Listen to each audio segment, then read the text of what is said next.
innovation and to facilitate learning from good practices among public administrations across Europe. Public sector innovation was important back then, and it is perhaps even more important today, given new challenges that we are facing across Europe these days. Good morning and welcome to the online award ceremony of the European Public Sector Award 2021. My name is Christoph Klieker from the European Institute of Public Administration, and together with my colleague Julia Bayer-Barder, we will be hosting today's event. The theme of EPSA 2021, Building a Better Europe for Citizens, is indeed no coincidence given the important challenges that we're facing today. To deliver public services efficiently, in a transparent manner, and effectively is vital to responding to those challenges. And it is also vital to reinforcing and reestablishing trust among citizens. And innovation is indeed one important driver of this response. It is unfortunate that we cannot meet in person today to celebrate the award ceremony, but we do hope that you enjoy the event. We have put together a varied program to celebrate the winners of EPSA 2021, and we have, as part of our program, a number of distinguished speakers. In a moment, Marco Ongaro, Director of the European Institute of Public Administration, is going to welcome you all, our EPSA partners and friends, and of course our audience following the live stream. We are also very grateful to Elisa Ferreira, Commissioner for Cohesion and Reforms, to be with us today. Commissioner Ferreira, thank you very much for being with us today and for giving our keynote address this morning. Thank you very much indeed. As the host city of IPA, the city of Maastricht has long been a supporter of EPSA. I'm very glad that Vivian Heinen, Alderman of EU and Regional Cooperation, will be here with us today as well to welcome you all on behalf of the city of Maastricht, even though, unfortunately, you cannot be here in person. We will then hear from the members of the EPSA Steering Committee, who are vital for the award and their support. Before then, Professor Paul Hart, member of the jury, will deliver his reflection on EPSA 2021. After the announcement of the winners and the recipients of our good practice certificates, we will conclude the ceremony with an informal networking event to give you all the opportunity to mingle, to exchange views, and to share your thoughts these days in an informal network setting, at least virtually, as much and as best we can do given the circumstances. With that, I would like to hand over to Julia. Thank you. Good morning, everybody, from my side as well. It's my pleasure to see so many faces here and to have this event in a virtual form. We hope you will enjoy it nevertheless. And it is also my pleasure to introduce the first speaker, our Director General of IPA, Marco Ongaro. The floor is yours. Thank you so much, Christoph. Thank you, Julia. And welcome to all of you. So, dear Commissioner Ferreira, dear EPSA participants, dear jury members, dear members of the steering committee, dear members of the board, dear colleagues, ladies and gentlemen. It is a pleasure and an honor to have you all joining today for the Hayes edition of the Public Sector Award final ceremony. We were very much hoping to see you in person within the room where the Maastricht Treaty was signed 30 years ago. Unfortunately, the recent and unexpected resurgence of the pandemic forced us to migrate online at the last minute. I should say once more, we are obviously a bit all sad of this, and in particular for our award candidates, but we are so happy to see all of you joining us this morning. This year, 126 administrations across 23 countries have submitted their application for one of the 3 awards that will be granted today, along 3 key topics of high importance for all of us in Europe in general, namely digitalization, green transition, and innovation within the public administration. Before going any further, I would like to warmly thank all the learners of this 8th edition, without whom nothing would have been possible. The European Commission, Austria, Hungary, Italy, Luxembourg, the Netherlands, the province of Limburg, and the city of Maastricht. For the future, we sincerely hope to see more donors joining as we expand our reach and services built around the award. I will come back to this in a moment.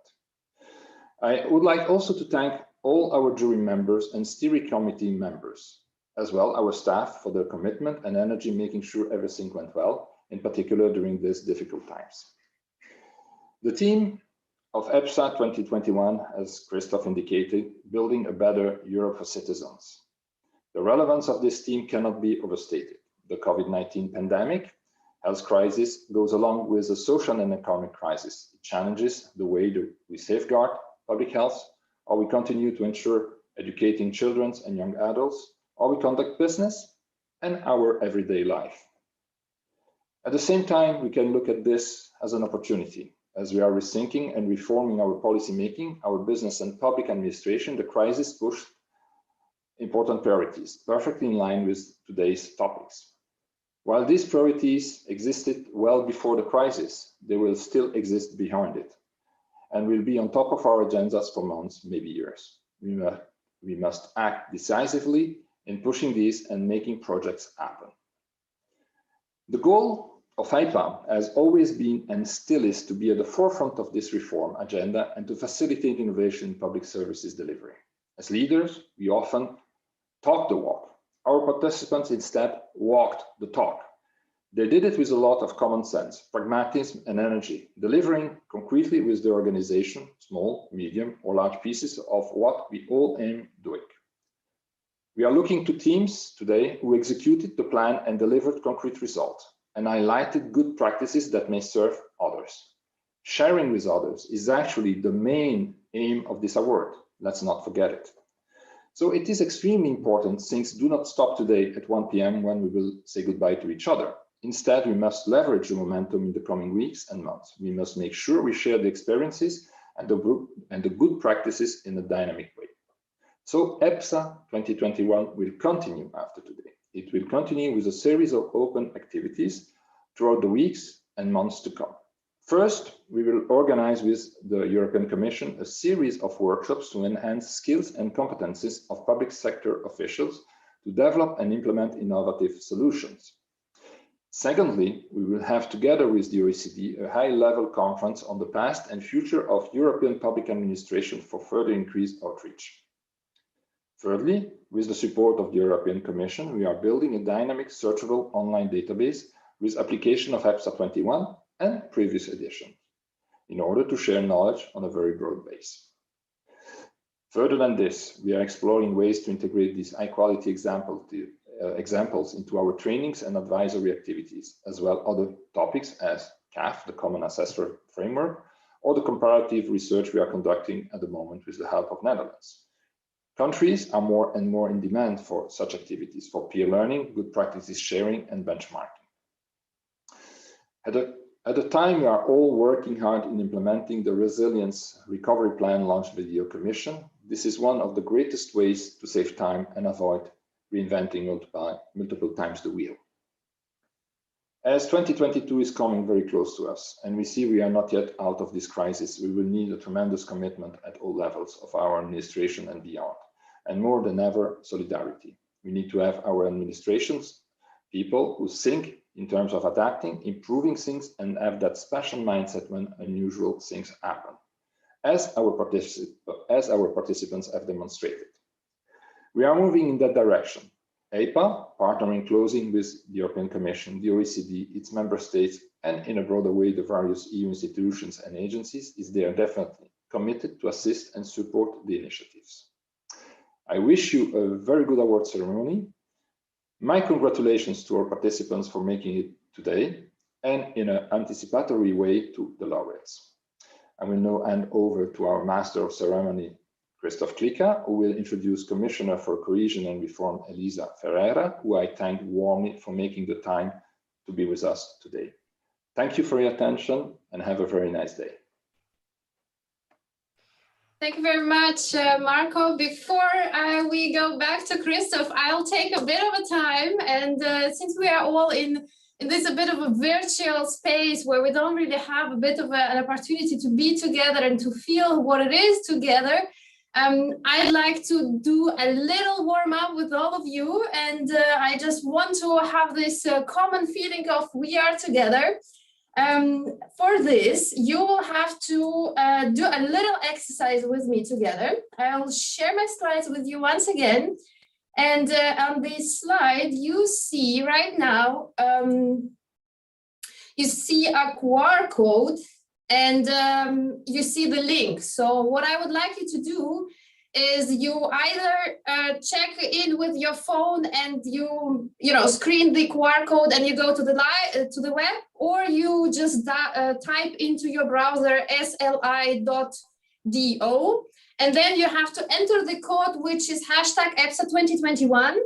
And once you've done this, you will appear to a page where you see a question, how do you feel today? And I would really like you to start typing your short answers. How do you feel today? And in a moment, we will see the answers. I hope that you all now are connected to Slido page, sli.do, and the code is hashtag EPSA 2021. So feel free to type in what you feel, and in a moment I will start sharing my screen with you, so then we can also see what the answers are, because I'm quite curious to know how everybody feels today. So there is also this explanation is written in a chat for you, so in case you don't see something, you can always get back to the chat. And let me have a look at our answers. I already see several of them. So now I need to figure out how to share my screen. I think this one would be correct. And we go. All right, so people feel very well, excited, very excited, innovative, super, sleepy. Okay, somebody who is sleepy needs to get urgently a cup of coffee. Before the commissioner starts speaking, you definitely need to get one. So we have 38 people answering, 39. I think we were about 6 people in the room. So again, there is another somebody tired. I think you need to do 5 push-ups and then you will be absolutely with us. Whose birthday is it? All right, some happy birthday. So we are good. It's my birthday. Okay, happy birthday to somebody who has birthday on the 29th of November. It's a quite important day. I hope that you are having a very nice celebration today. One little remark is that the words you see on the screen, some of them are bigger, some of them are smaller. So the ones that are bigger, it means that more people have answered exactly the same thing, which means A, we are all in the same synchronized mood. B, we are all feeling ourselves great, excited, motivated, good, and very good, and also very well. And with this, I would like to maybe go to the next question that we have is, what have you missed the most during the pandemic? So what was this 1 or 2 things that you really, really missed while being locked? All right, traveling, dancing. Whoever wrote dancing, I'm all with you. I'm absolutely with you. All right, the majority goes for traveling, a live meeting, dating. That sounds interesting. Social relations. I always need to kind of move myself a bit because I have the camera in front of the screen, so I don't see all the answers. Socializing, which becomes quite important. So the most is still traveling. Okay, but we see there is socializing and traveling are competing with each other somehow.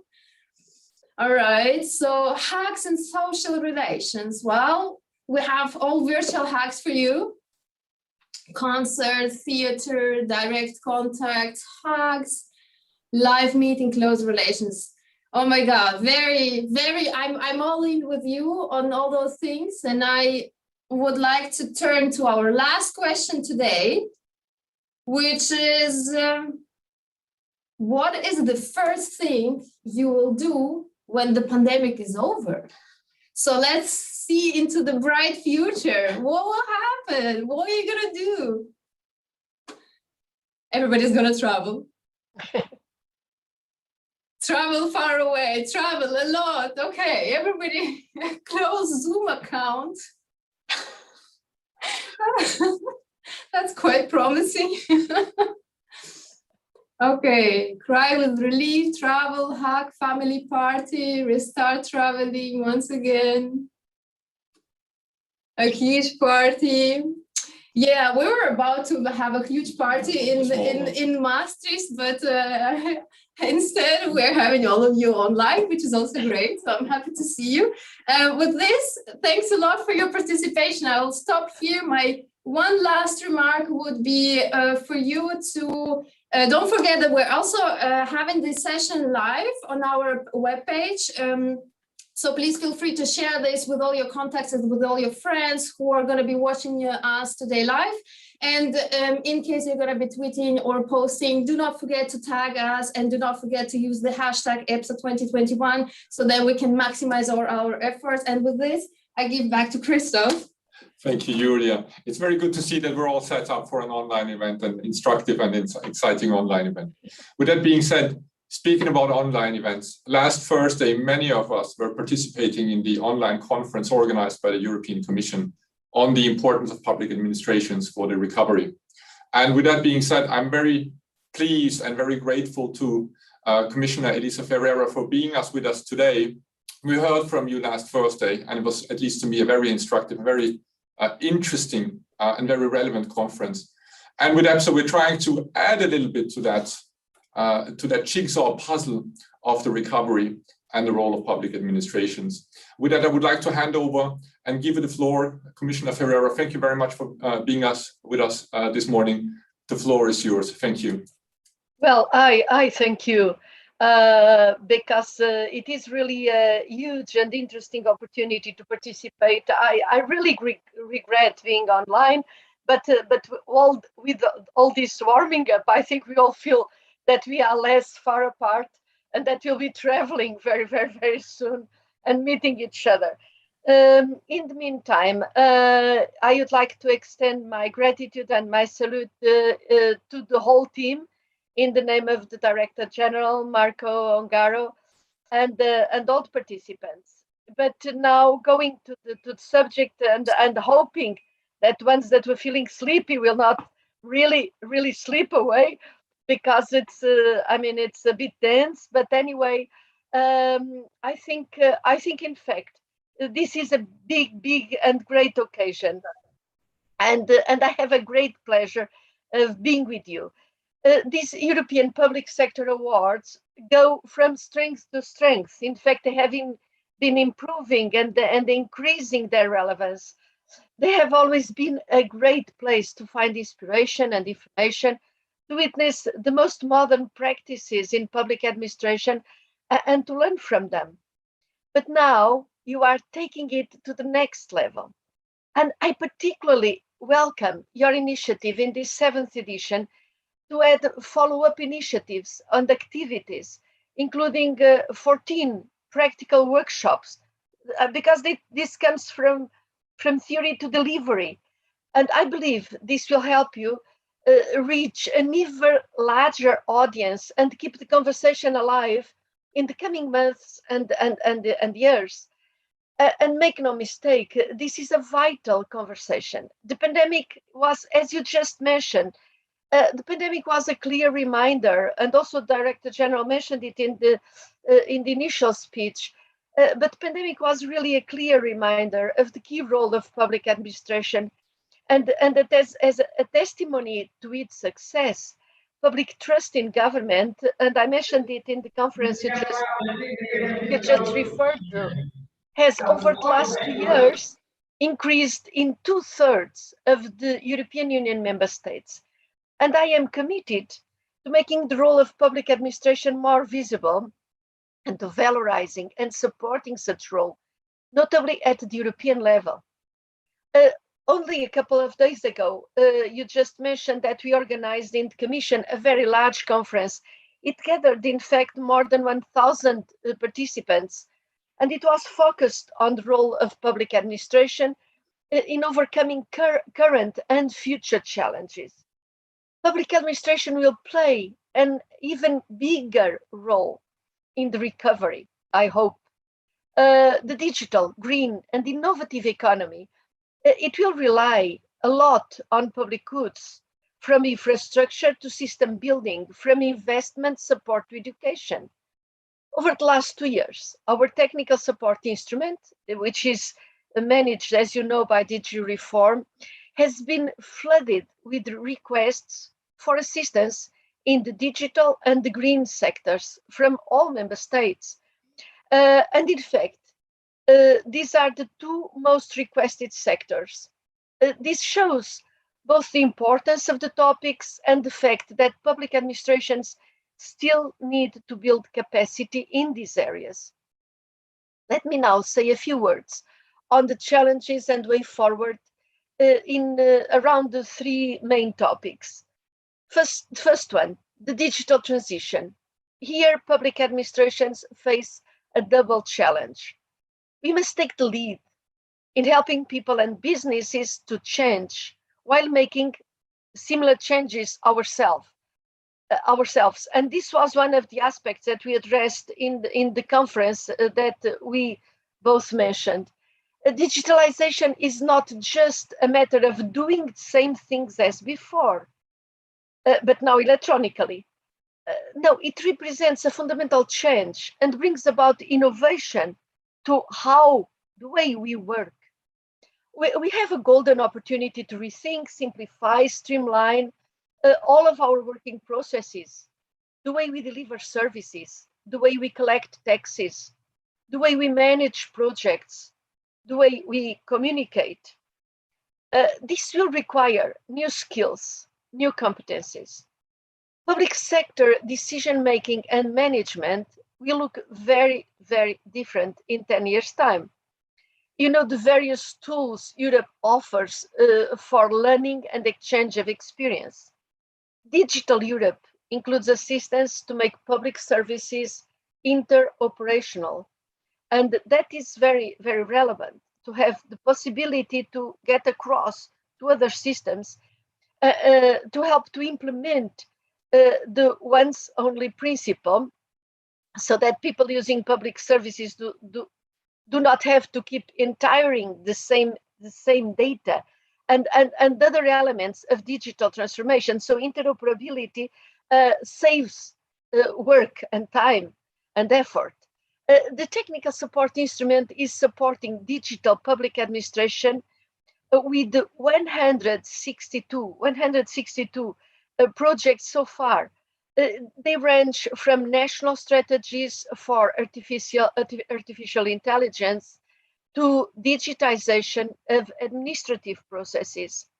This year, we made digital public services one of our flagship projects, one of our priorities.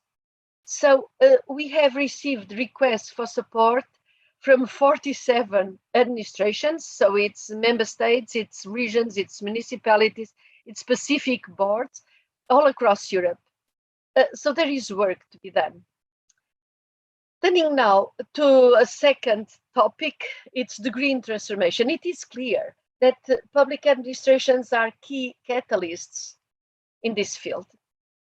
Nothing much will move forward without public sector leadership and investment. Public sector can lead the change through appropriate investment and appropriate taxing, including carbon pricing, green tax systems, or eliminating subsidies to fossil fuels. It can also be a good example through sustainable public procurement and budgeting, including sustainable criteria throughout the life cycle, from procurement to evaluation. And as you know, European Commission has made the green transition one of our key priorities, of course, with the European Green Deal, aiming to make the European Union climate neutral by 2050. This ambitious plan is supported by 1/3 of the 1.8 trillion euro investment, and I refer naturally to the joint impact of our next generation European Union recovery plan and the European Union seventh year budget, so pluriannual budget. Cohesion policy is making considerable investments in everything from green business practices and recycling to green transport, renewable energy, building renovation. But money is a necessary condition, but it's not a sufficient one. You all know this. We need to get it, to deliver it. We need effective, responsive, efficient, and services-oriented public administration, capable of selecting the best projects and creating the right frameworks and the right conditions for these investments to have a real impact. Through the modernization and reform agenda, we are providing technical support on a variety of topics, ranging from green transport systems to smart energy grids, to new ways of arranging public spaces. And in fact, around 20% of the 1,000 reform projects in all 27 member states contribute to the Green Deal, to the European Green Deal. And this is really a benchmark. Now, I turn to my third point, and this is innovation. Public administration must be fit for the times in which we live. And these times are changing, and they are changing faster than ever before. As we saw in COVID, our policies and decisions must be evidence-based, drawing on expertise and scientific knowledge, while at the same time responding in real time to events on the ground. This requires a very intimate connection with scientific competencies and evaluation and evidence-based competencies in all our structures and procedures, and at every level of government, in particular the central level, the regional, the local, but also the institutions, all the institutions. Through the technical support instrument, we support innovation in evidence-based policy making and in strategic foresight. We help civil servants find the tools, find the knowledge to better design and implement policies. And under the flagships initiative, we have in fact introduced a specific flagship priority to support the regional and local authorities, including their evidence base and strategic foresight. We have received 35 requests for assistance to improve multi-level governance under our flagship priority for supporting regional and local authorities. These authorities, in fact, they are crucial. It's not only at the central level that the changes will occur. These regional and local levels, they implement 70% of the European Union legislation, and 1/3 of public spending is done at that level. Yet, most reforms so far have focused on the central level, while regional, city, and local administrations tend to lag behind. In conclusion, my sincere thanks to the European Institute for Public Administration for once again organizing these awards. As we celebrate 40 years of our work and your work, supporting the quality of public administration across Europe, I find it fitting to reiterate that public administration is needed more than ever, and that your contribution, consequently, is needed also more than ever. Public administration kept Europe going in the crisis, and it will be one of the motors of the recovery. As we look forward to the next 40 years, we see many changes ahead of us. We will need new ways of doing things, new management techniques, new skills, new competencies, and a greener, more digital, more innovative public service. If we want to catch a glimpse of what the future will look like, just look at the winners of today's awards. And if you want to be ready for the future, we have got to learn from all the participants, but in particular from the winners and their good example. My thanks to all involved. You, the beacons and lighthouses of public administration, lighting our path to the future. Thank you once again. Commissioner Ferreira, thank you very much for those opening words, very important aspects that you all mentioned.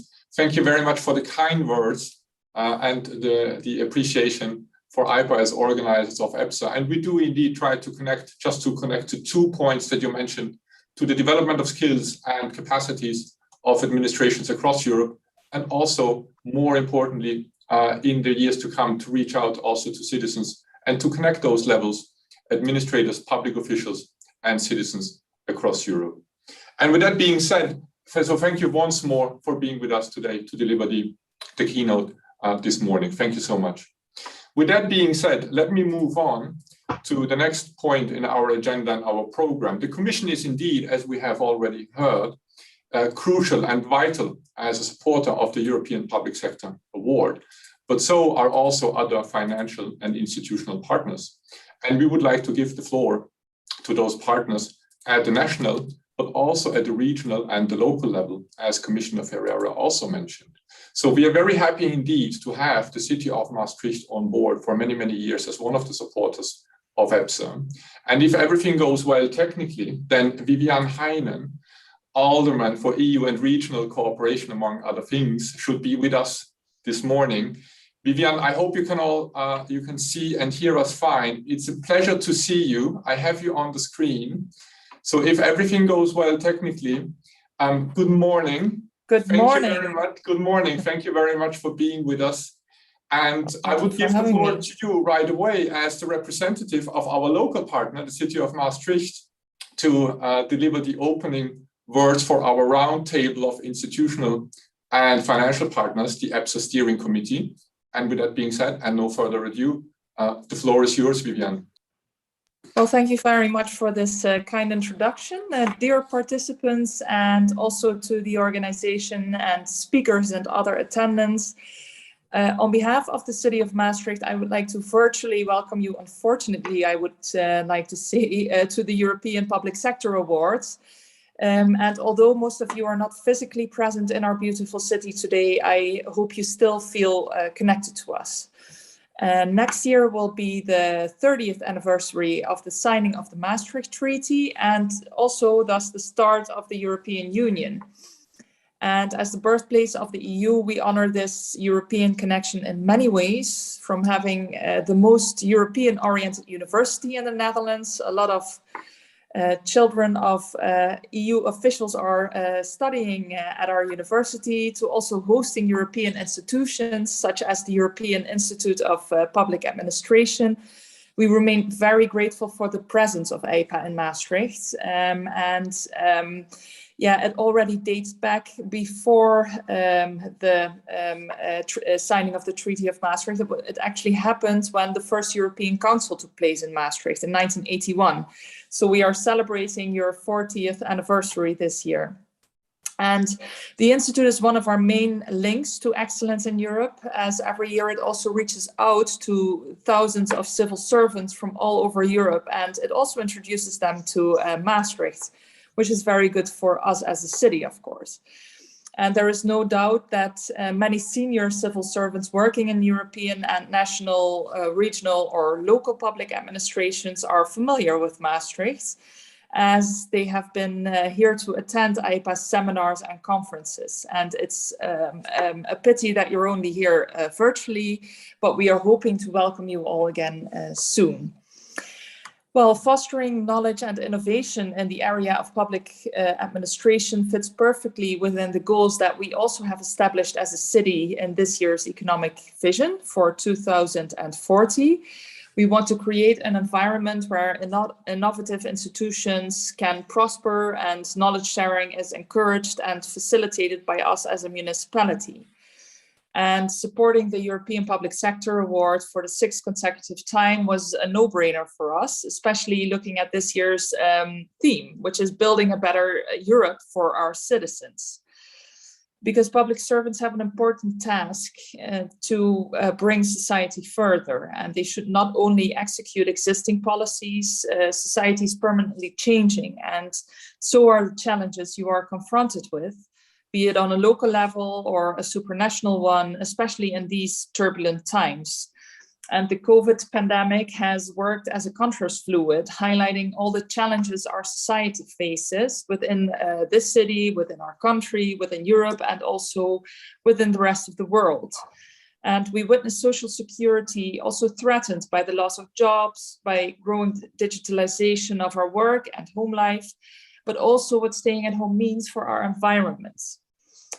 We also saw the importance of sharing our experiences and solutions in this crisis to innovate the way we work and the chance to build it back better when it is over, especially in the face of broader challenges such as climate change and digitalization, while also considering the call for more citizen involvement.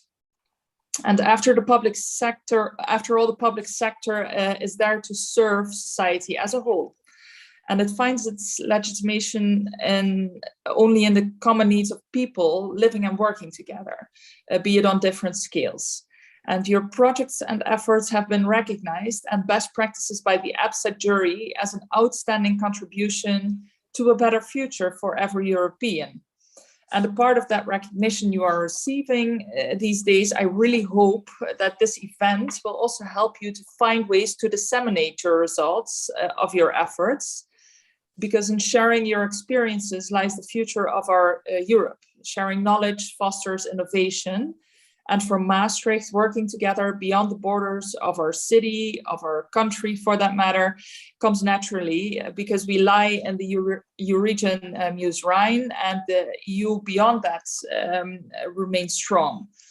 And personally, I'm looking forward to seeing which new solutions in public service delivery and policy making will win the European Public Administration Awards and will give us new insights in the areas of innovative digital and green public administration.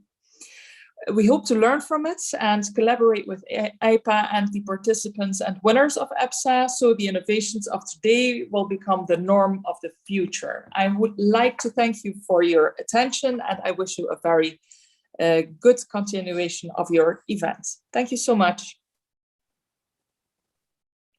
Vivian, thank you so much again for being with us this morning and for delivering those very important remarks. Let me, on behalf of EIPA, thank you once more for the support for EIPA in general and EPSA in particular. And we're looking forward, of course, to a fruitful future collaboration in many areas and in EPSA particularly. So thank you once more for being with us today.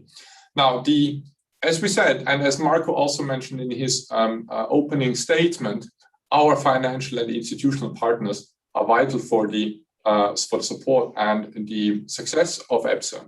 So we would like to give the floor now to our representatives of our financial and institutional partners represented in the EPSA steering committee to deliver their perspective on EPSA and perhaps also on national reforms and national approaches towards innovation. Because as EIPA, of course, we do try to connect the different levels of government and be at the center of those innovation reforms and innovation efforts across levels of government across Europe. With that, I would like to give now each member of the steering committee the floor in alphabetical order. And I would like to ask you to then deliver your statement, your perspective on EPSA and national innovation in public administration. The first in line would be Danielle Bossard, advisor in the Ministry of Civil Service from Luxembourg. Danielle, we talked last week, and I'm very happy to see you today. And without further ado, Danielle, if you can see and hear us fine, and technically everything goes well, the floor is yours. Thank you, Danielle. Thank you for giving me the floor and for these kind introductory words. Good morning, ladies and gentlemen, dear EPSA friends. Let me first of all thank EIPA also for giving now steering committee members this opportunity to say a few words about EPSA and the national perspectives. Now, from a Luxembourgish perspective, we appreciate it very much that steering committee members have been very actively involved in the whole process of creating and designing EPSA 2021.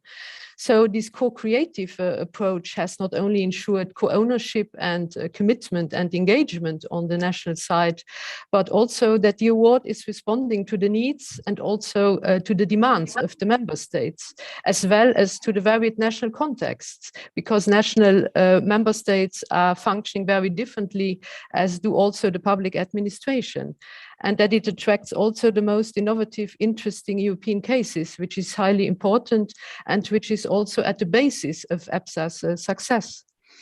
So what makes EPSA further on interesting now for Luxembourg is that it's pretty much project focus, such as is also the Luxembourgish administration, and that the cases are grounded in practice. Or in other words, that it is not only interested in awarding abstract concepts, and that success in general is measured in terms of results on the ground, or in other words, where innovation really materializes in practice and takes place. So let me at the end say,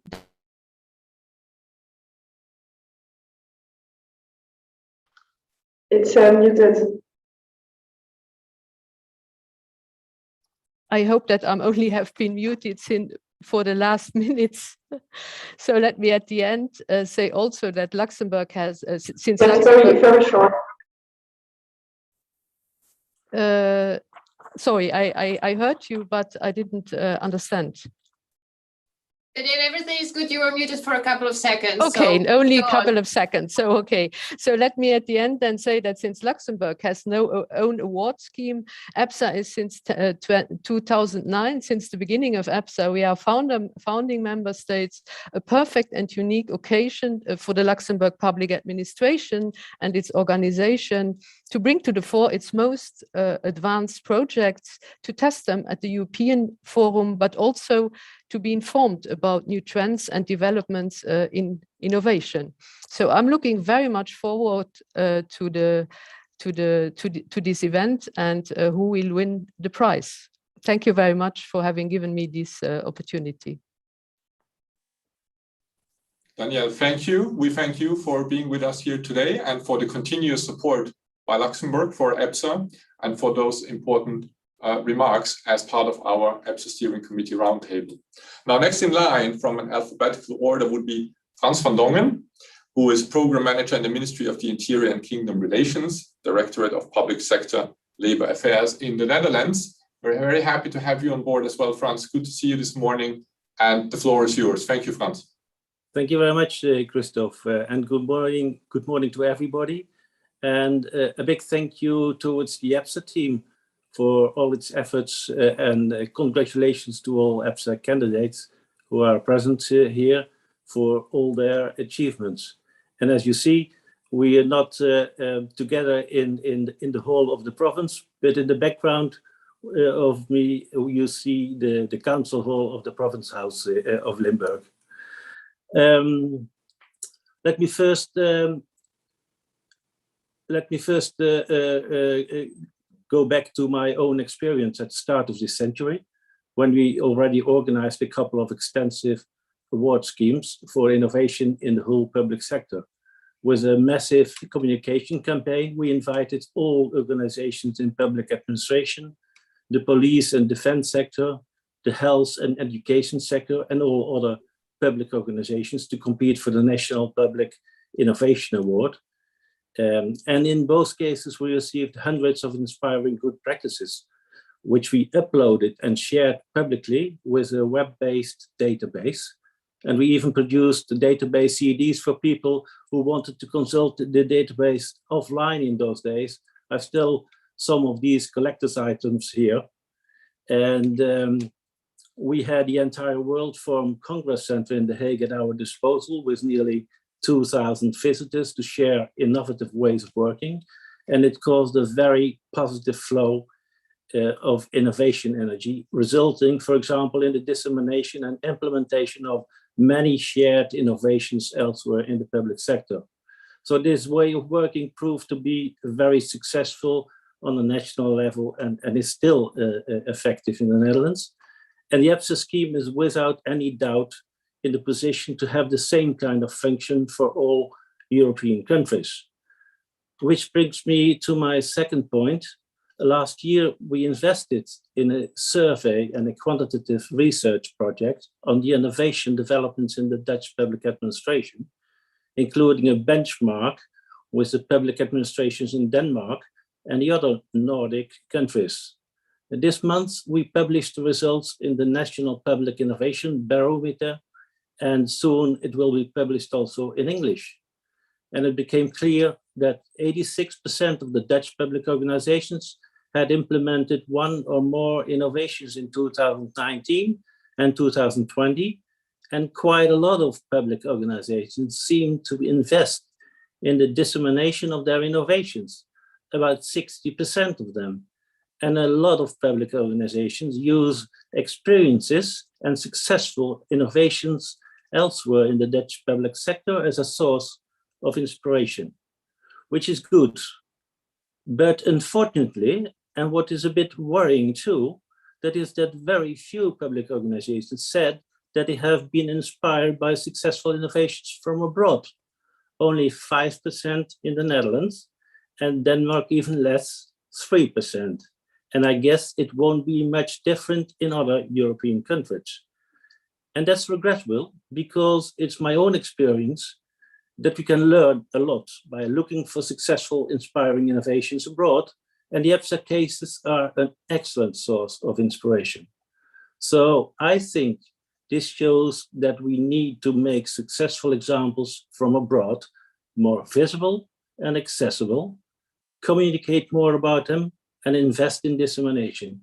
And that's why we are very happy that the European Commission has funded this EPSA scheme 2021 with an additional subsidy, especially for the development of a user-friendly EPSA database and for dissemination activities and events. And I would like to thank IPA for its ambition to invest in this opportunity. And there are a lot more reflections to share, for example, about the promising international benchmark program on public performance, which we start up now together with IPA.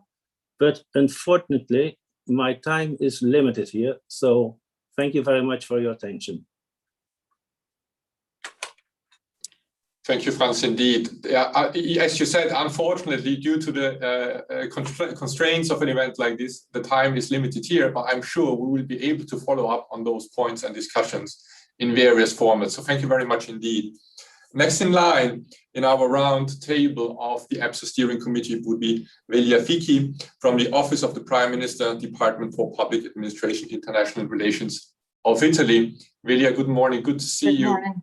The floor is yours. Thank you very much. Thank you very much. And good morning, everybody. Let me first thank and congratulate IPA and the EPSA group for all the work they've done to get to this final achievement. As you know, Italy joined IPA back in 1995 and has supported the EPSA award since 2009. And our administration has always attached great importance to this award. So since 2009, can you imagine, we've had many different ministers of public administration coming from different political or technical backgrounds. We've had many different heads of the Department for Public Administration. Well, none of them ever thought of denying their support to this initiative.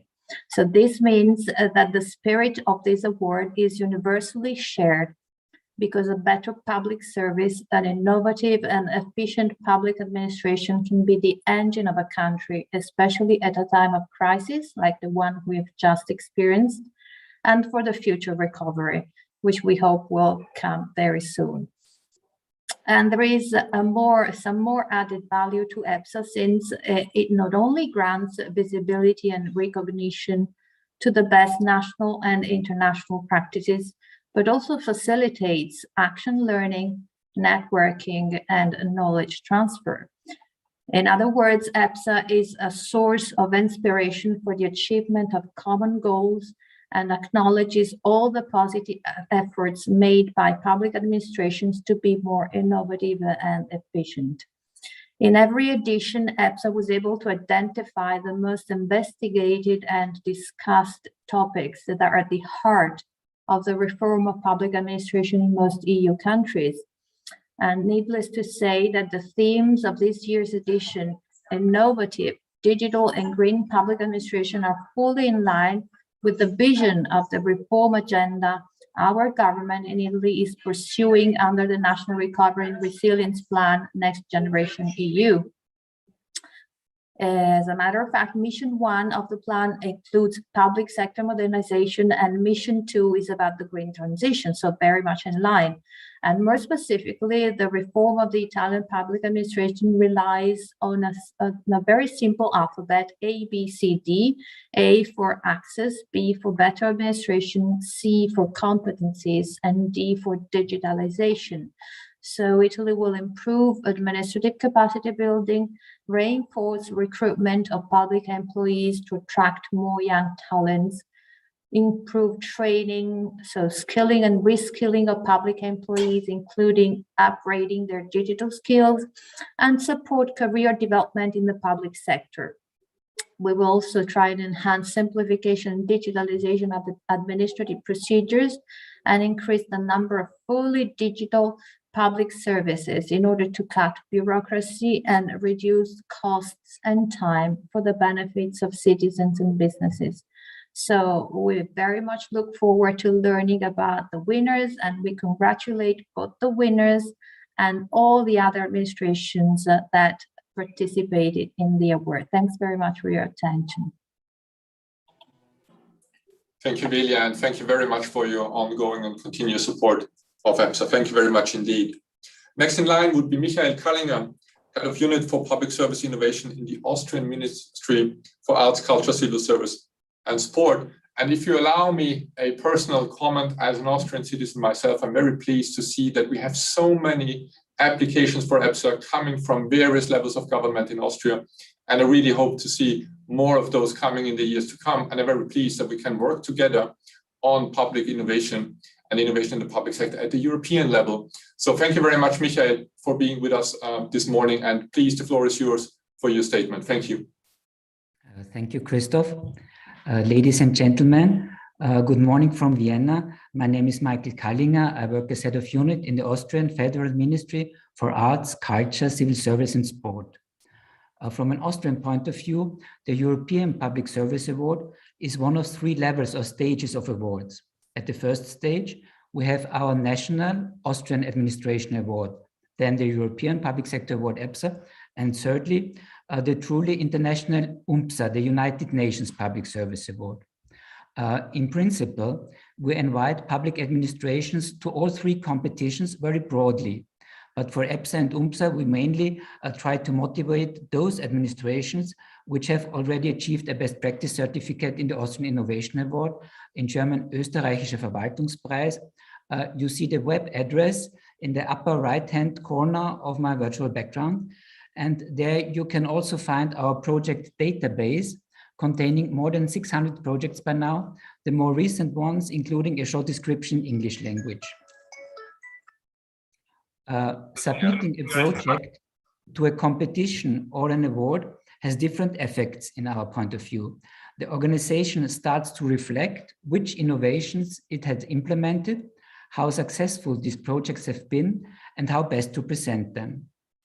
We see the motivation of individuals, of teams and organizations as an important goal for organizing our award.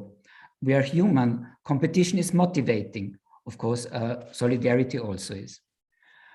This time, for the Austrian award, we achieved a number of 167 submissions, which we're very proud of.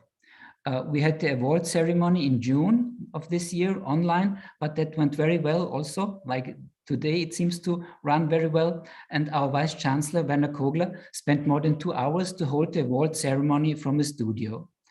Also, we think that it is very important that the award or the award ceremony does not pass as a one-off event, but that a low threshold transfer and learning process takes place between the rounds. In Austria, we had 7 categories in the last award run, and there is a transfer workshop for each category. We have already carried out one of them on implementations due to the Corona crisis, and the next one is planned for December 13th on the topic of gender, diversity and integration. Interesting projects, but not only best practices, are presented and discussed in these transfer workshops. And as it was decided at the last meeting of the EPSA steering committee, this transfer process is also becoming more and more important for their EPSA. From our point of view, competitions are one of several instruments of innovation management. We also use more experimental formats, such as innovation laboratories. Participation in international research projects is also important for us to learn to know from the outside, as Franz also mentioned. For example, right now, there is the technical support instrument of the European Commission project running, which is about the common assessment framework in connection with resilience, which has been commissioned to the OECD.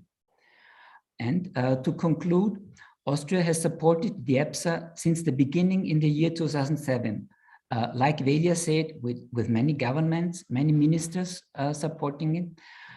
And a European award is always a relevant goal for us because we see the EPSA also as the follow-up project to the Spire Quality competition in the German-speaking area, which was held from 1992 to 2005. In this respect, holding or participating in competitions has a long tradition in Austria. Austrian projects have reached many winners and other best practices, and I hope also today we will maybe get good awards. With this in mind, we wish the new team also at EPA all the best for the next rounds of the EPSA as a strong tool for innovation management at the European level, with the aim to better serve citizens and the public value. Thank you. Michael, thank you very much for your kind words and the continuing and ongoing support for EPSA. We keep our fingers crossed for the Austrian applicants, and we will find out very soon about the winners and the good practice certificate recipients. Thank you very much. Now I see Eva Kovac on the screen. I hope technically everything is fine. Eva, senior lecturer and researcher of public services at the Faculty of Science of Public Governance and Administration at the National University of Public Service in Hungary. Eva, good morning. Good to see you. Thank you very much for being with us. And the floor is yours. Thank you. Good morning to everyone. I'm really sorry that I could just join a bit 10 minutes late, but it's great to see you. Great to meet you. And I would like to join to my colleague, and I would like to thanks to EPSA, to EPA, and to coordinate this whole process and this whole meeting. Also in Hungary, it's always a great opportunity, this EPSA award, to call our public organizations from all levels and inspire them to share their achievements in the last few years. And it was also this year. Due to COVID, our government and public administration was also busy with the pandemic. So it also means a lot of stress for them. So maybe, and they were busy with the current pandemic. So maybe we received less applicants from Hungary this year than 2 years ago. But I'm sure that those public organizations who decided to get engaged to this process, they benefited from the whole process.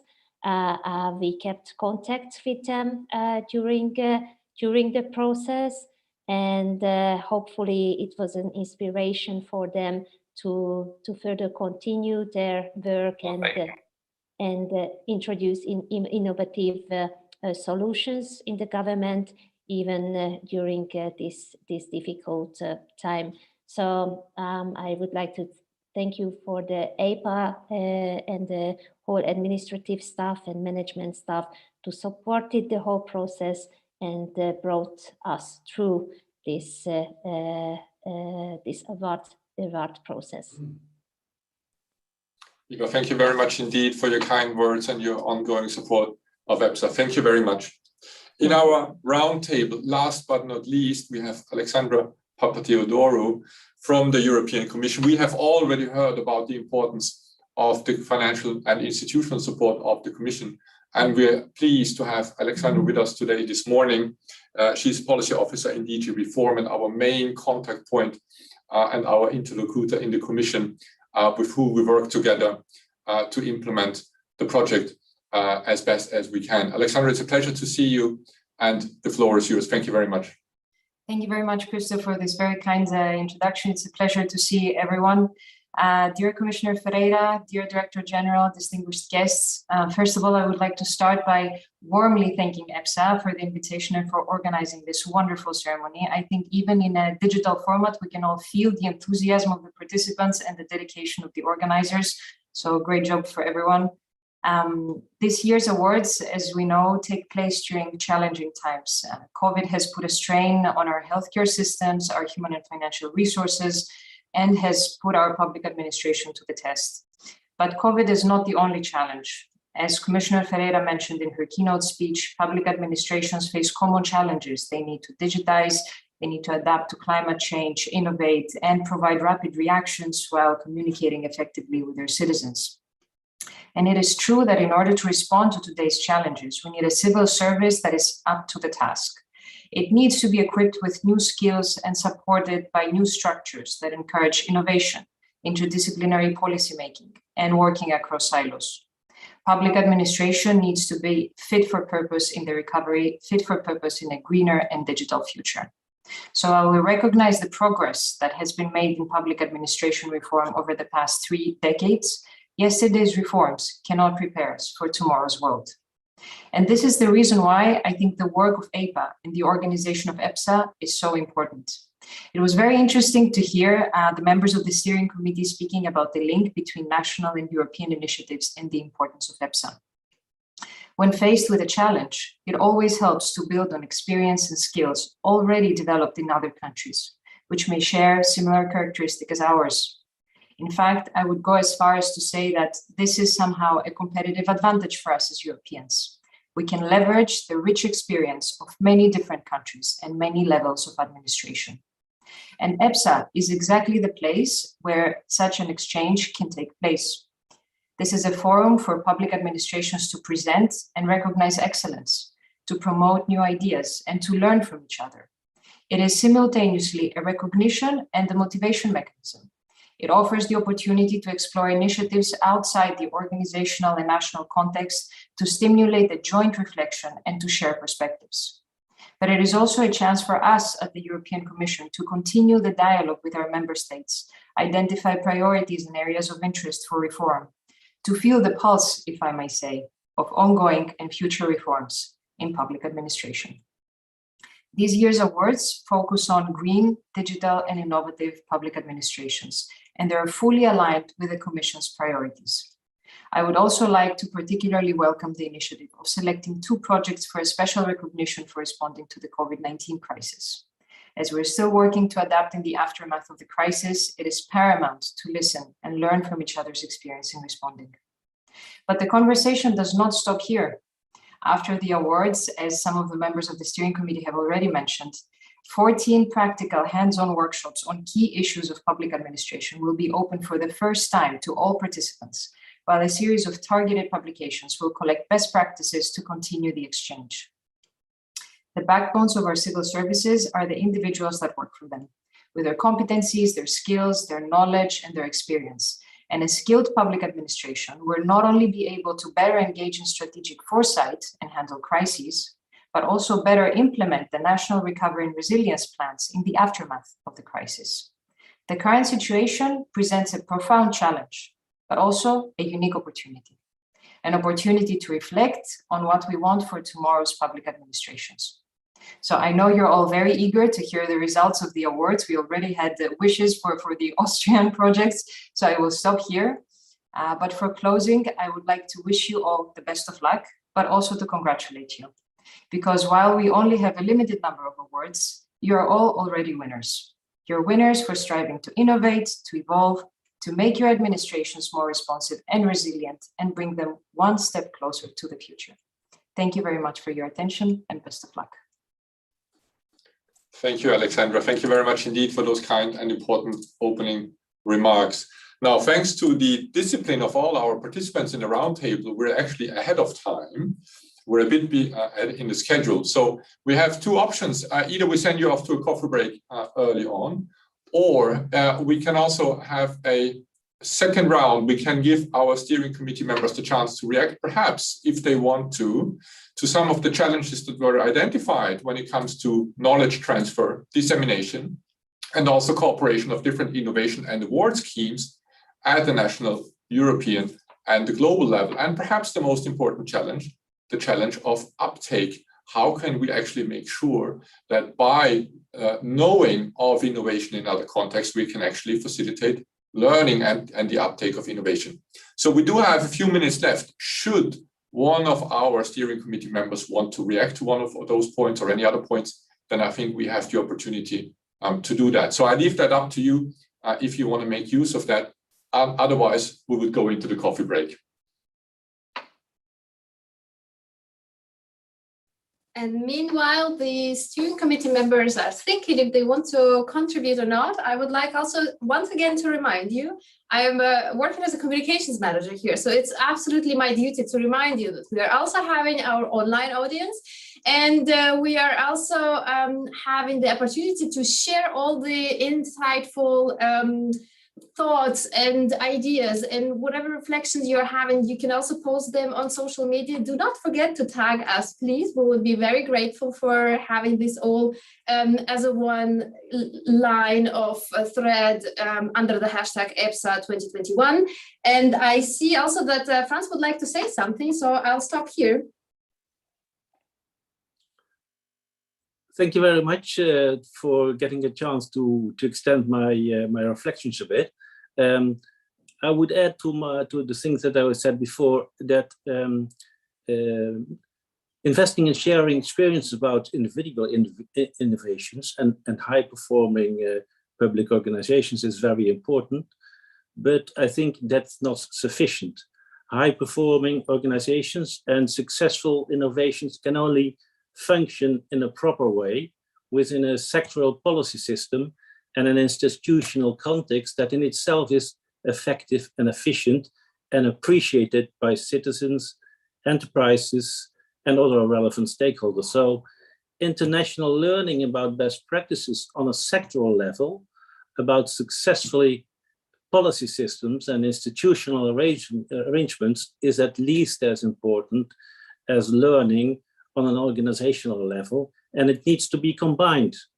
For that reason, at the start of the century, we initiated an extensive international benchmark study on public performance for the most important public domains like public administration, education, health, public safety, and crime fighting, social security, and housing. And I was happy that the Dutch Institute for Social Research was willing to act as the scientific partner for this research project. And it was several times repeated, even to be the source of inspiration for the biennial OECD report, Government at a Glance. And this report, this research was last updated in 2015. And unfortunately, the Dutch Institute for Social Research did not have the intention to repeat this research project again. So I had to look for a new partner and found EPA to be a good and willing partner to take up this challenge, connecting things together that have to be connected. Exploration, developing relevant knowledge on public performance, dissemination and training.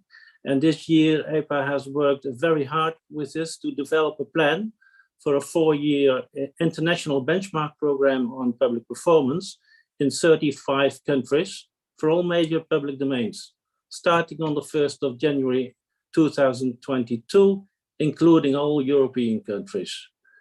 And so I'm very looking forward to work together in the next coming years with EPA to make this to a success in combination, of course, with all the efforts on the European Public Sector Awards. Thank you very much.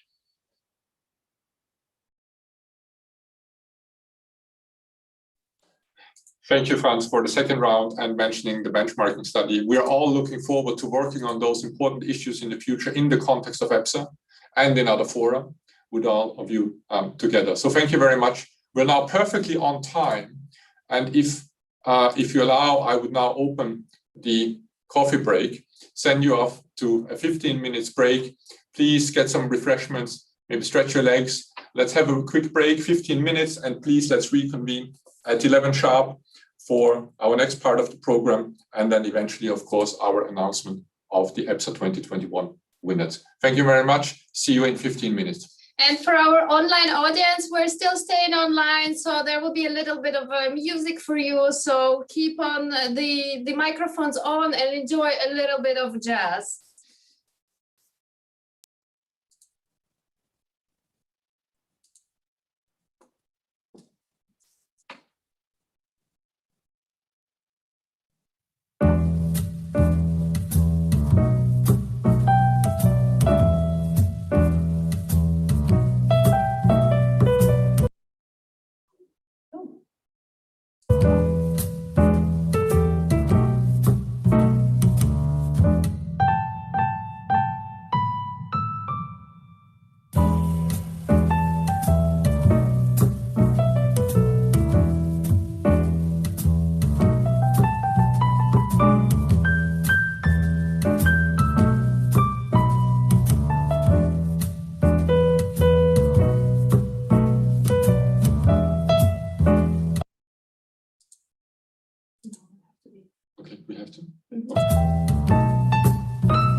So we are back. We hope that you are also back. I see that the Zoom windows are starting to pop up. I hope you enjoyed your coffee. Are we still? Some people are still coming, so let's maybe give it another half a minute for everybody to get back and with the refreshments. I hope you also have some tissues with you in case there will be tears from happiness for a very positive outcome. So be prepared for all the occasions. You never know. Should we get started? Yes. Okay. Welcome back, everybody. Thank you, Julia. I hope you enjoyed the break. Before we do indeed announce our EPSA 2021 winners, we're delighted to hear from Professor. Do we? We have a bit of an echo here, but I think it's sorted now. Professor of Public Administration from the Utrecht School of Governance, Utrecht University, and the Netherlands School of Public Administration in The Hague. Paul, one of our most distinguished scholars of public administration and public innovation in particular, and member of the EPSA 2021 jury, so very much at the heart of the project this year and the evaluation process. Paul, it's a pleasure to see you on the screen. It's a pleasure to have you in our midst. And the floor is yours. We're looking forward to hearing your reflection on EPSA 2021. Thank you very much, Paul. Thanks very much, Christoph and Julia, for hosting this event in such a energetic way. It's lovely to be here, and you know, for me, it's been my second stint on an EPSA award jury, and you know, I wish I could have this every year, because it's a genuinely uplifting experience for me as a public administration scholar to you know, be immersed in so many you know, I suppose bold, innovative, forward-looking, and in many instances genuinely impressive practices of public administration. What I wanted to do to warm you up for, you know, what clearly is the main dish of this section of the program, which is the actual award ceremony, I thought I'd put a little bit of context around it, because so far we've heard from lots of people who are involved with things like awards competitions or major studies from, you know, their vantage point as practitioners. I just wanted to take this time to draw your attention to the fact that academia is also beginning to warm up to the idea of looking at what I will call the bright side of government. And obviously this is much needed, because not only academia, but a lot of other, let's say, professional observers of public administration practices tend to highlight the things that go wrong. There is a, you know, a deep, if you like, negativity bias in the way we observe and interpret practices of government. With we, I mean us as citizens, or let's say professional watchdog agencies, the media, parliamentary actors, etc. So I think it is very important to have a kind of a counterbalance, a counterweight.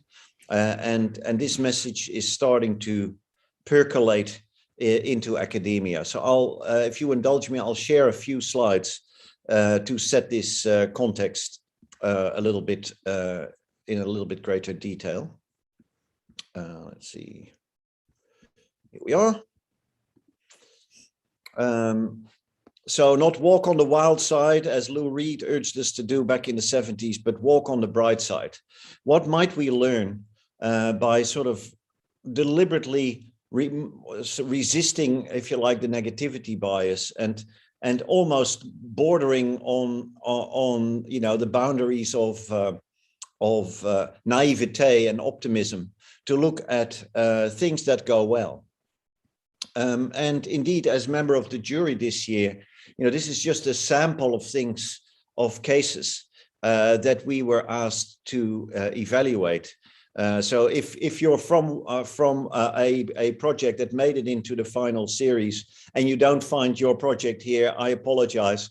There are certain rules about how many words you can put on a particular PowerPoint sheet. So this is just a cross sample, doesn't say anything about who gets what. That's for others to announce. But this gives you an impression of the kind of the breadth and the variety of initiatives that we were asked to assess, and you know, some of them make you just genuinely happy that people are putting their creativity towards making things better. For example, you know, I'm a board member of a group of schools here in the Netherlands, and when I was listening to the case of the Cyprus Educational Service Commission, for example, you know, such a conceptually simple but very hard to implement practical improvement of basically radically improving the process by which schools can find substitute teachers in case of illnesses, etc. You can imagine that during COVID, this is a huge, hugely beneficial intervention to have. And it was all presented with an incredibly powerful video. And each of the projects here and the projects that I didn't have space to name on the sheet, genuinely impressed me. Now, what does academia do in this space, or is beginning to do? Here you see just a recently published paper that myself and a group of 10 or 12 people from around the world, different generations of scholars as well, have published. It's kind of a manifesto piece where we are inviting our colleagues to spend more time on the kind of what works well side of governance, public sector, or whatever, public policy, whatever your focus happens to be. It's kind of a programmatic piece. And this piece kind of builds or paints an agenda of research directions that we feel the academic study of public administration and public management should take. I don't have time to go into the details, but I guess these things kind of speak for themselves. I'm particularly interested in this appreciative inquiry that you see at the bottom of the sheet, where you sort of go into cases like the ones that were on the sheet before, and you really kind of take them apart with the objective of learning. And this has been echoed by many speakers before. What academics, I suppose, can bring to the table is rigorously designed forms of comparative study, maybe also some theoretical language around what recurrent patterns or mechanisms we see as enabling factors for these positive practices. Another thing I wanted to draw your attention to is that in our book, success is not just about performance, as Frans, for example, mentioned or implied, at least, when you do a kind of a broad-based comparison of all kinds of public service delivery. Then you tend to be in the box of what we here call programmatic success, where you're looking at kind of impact relative to cost, if I want to be very sort of simplistic about it. However, I think it's also very important to realize that initiatives can be quite successful in other terms as well, and that ideally initiatives are successful on all of these four categories that you see projected here. Quite a lot of innovation cases that are presented, including ones that we had to judge this year, are presented as process successes. We do things differently. We try something new. In a lot of these cases, the outcomes, let's say the programmatic impacts, are still, under construction, or you maybe have 1 year of, an initial harvest. What you don't have yet is a measure of whether these things also endure over time, whether they continue to deliver programmatic benefits over time, accommodating to changing circumstances, etc. And finally, we also realize, and that became quite clear also in our jury discussions, that I suppose a sine qua non of successful public innovation is also a measure of political success. You need to have support by key stakeholders, by key political decision makers, by parliamentary bodies and so on. And you need to be able to maintain that support all the way through what might be, a difficult trial and error phase of still finding a formula that works. So seeking and maintaining sort of political support is a very important aspect of, if you like, a positive public administration perspective. Now, we have done some work. I had a program funded by the European Research Council for the last 5 or 6 years, where we have tried to model what this might look like. So we've done a whole bunch of case study projects where we deliberately select practices that are reputed to be positive. And we study them in great detail to try and find, what are mechanisms that we can find within cases, but sometimes even also across cases, even though the cases are from very different jurisdictions, policy sectors, and so on and so forth. So here you see a sort of a book of cases of policy successes. There's also here a book of cases of what we call basically public organizations that have come to be recognized as institutions, as kind of organizations that we find it impossible to live without, or to think about their that no longer being there. I don't have time to go into the details. Both of these books are free, open access online, so you can have a closer look. But I thought what might be interesting is to kind of share in a minute or so some high-level patterns that we see emerge when it comes to the leadership of such successful practices. Are there any commonalities we see across? And indeed, you know, you could even take this checklist and apply it to this year's EPSA entries, and you would find, I think, some very interesting points of similarity and difference across many of the entries this year. And clearly the EPSA award is about number 6 in a way. It's a storytelling exercise where the cases get presented, they pass muster in front of a jury, and then those stories are disseminated and hopefully inspire people. But there's a range of other sort of leadership practices that are very, very important. And I think the one that I wanted to stress is number 4 here. That it requires an act of leadership or acts of leadership to make sure that there are spaces where professionals or stakeholders can have disagreements in ways that actually are productive. You know, successful innovation is not about everybody thinking the same and wanting the same thing from the word go. It's often as political as any other piece of public policy, which requires, you know, adjudicating conflict. And what we see often in successful practices is that they have found ways of making those conflicts productive, rather than making those conflicts destructive and making those conflicts endure rather than get resolved. Much more to be said, but this is just to give you a flavor.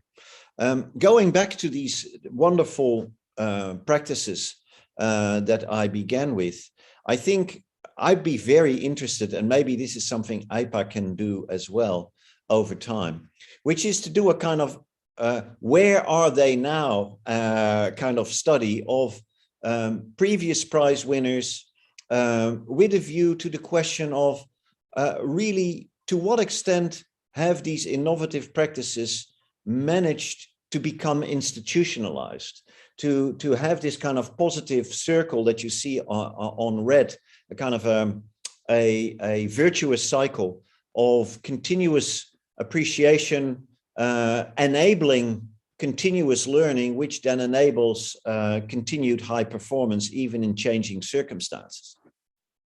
So I guess the big challenge is for all of the projects that are represented here today is it possible to continuously adapt them so that they remain relevant, not necessarily remain innovative, but remain high performing and of benefit to the public and for the resolution of public problems.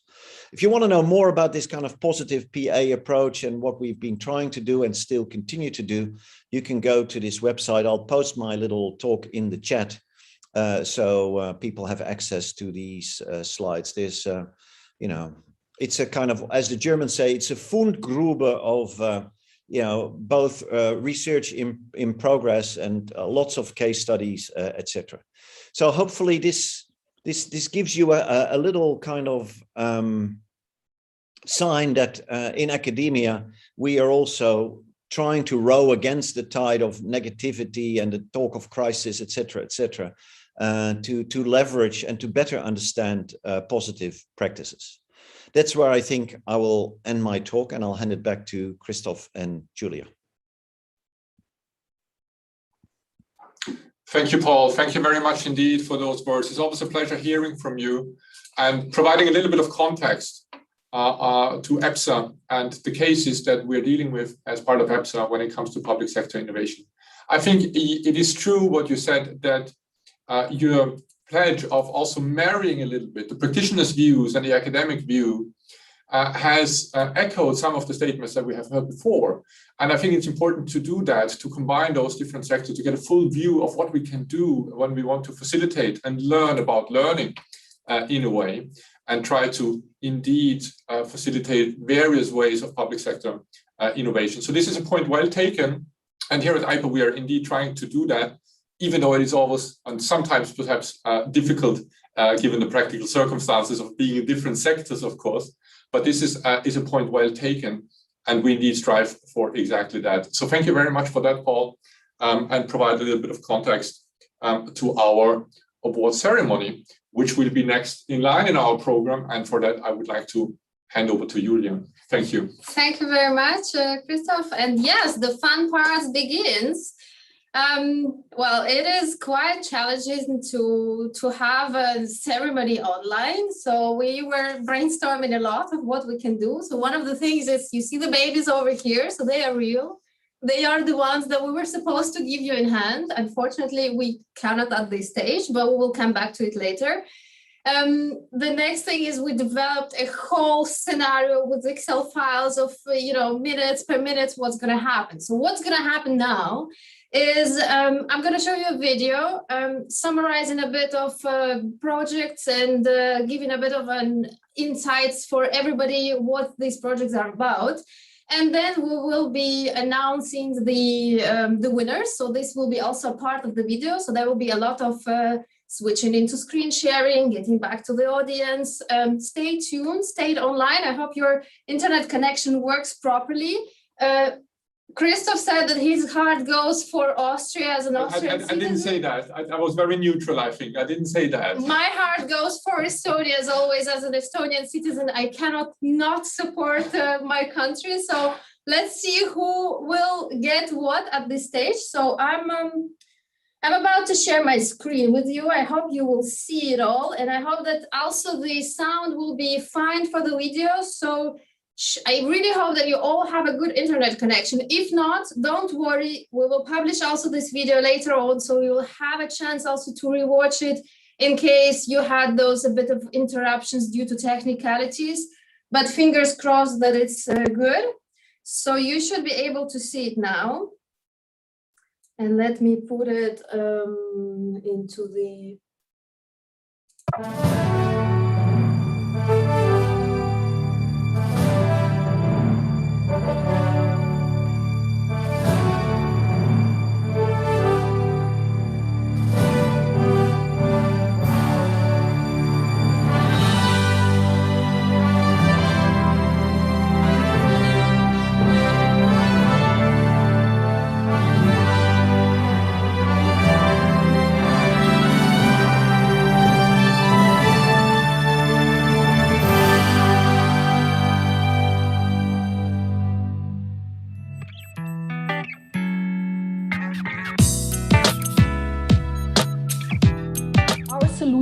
We are successfully bridging the ecology, so effective way of eradicating EAPs, community, so including the citizens, culture. We have also focused on reviving old traditional craftswork and economy.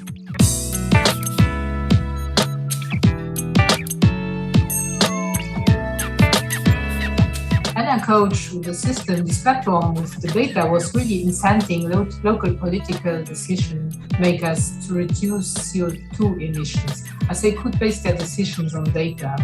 And what's even more is that as the system allows to visualize data, to share reports, well, municipalities shared this information with their citizens, and this had a positive impact on citizens to join green initiatives as well.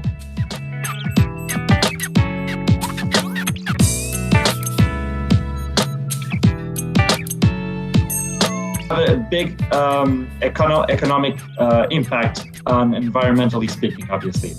So we are working together with the community, and we want to make sure that we engage our own team to prove that public bodies can indeed manage this solely together with private stakeholders and citizens and stakeholders.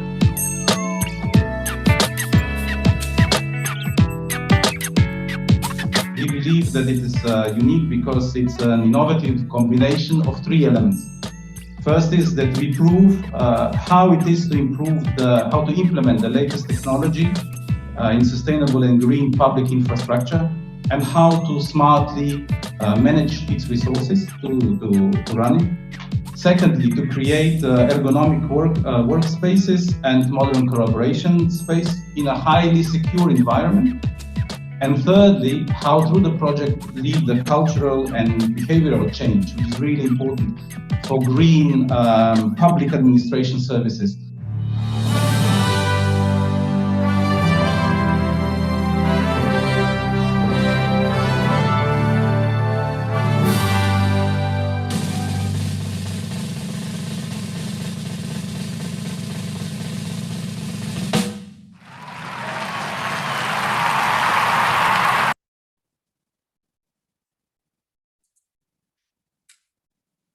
And we're back. So we have the winner of the third prize. Do we have the winner with us? My sincere congratulations. Very nice to see you.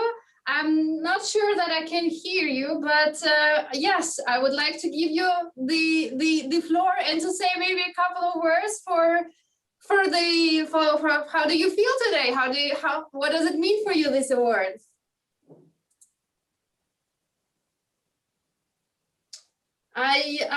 Zala, I'm afraid we cannot hear you at the moment. Are you connected? Yes. Yes, now we hear you.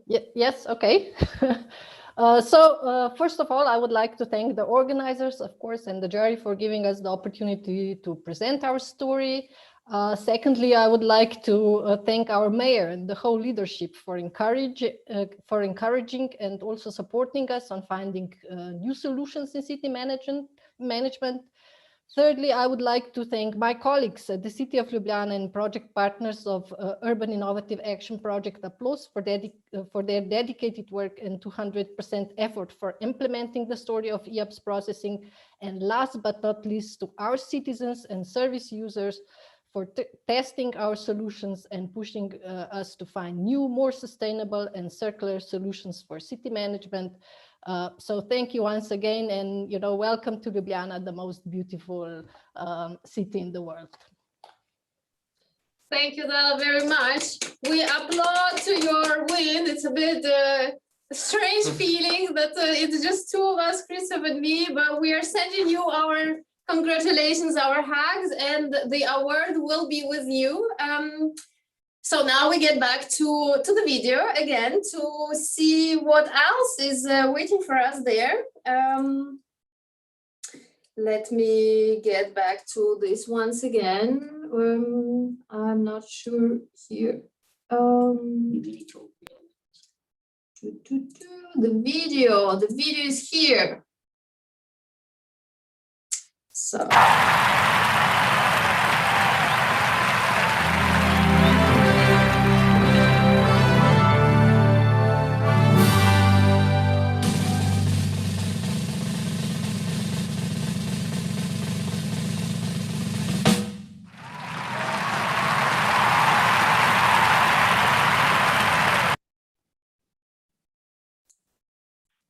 And we have the second winner. I'm very happy. My heart is extremely happy now to know that my home country also gets a prize. You, Lisa, are you with us today?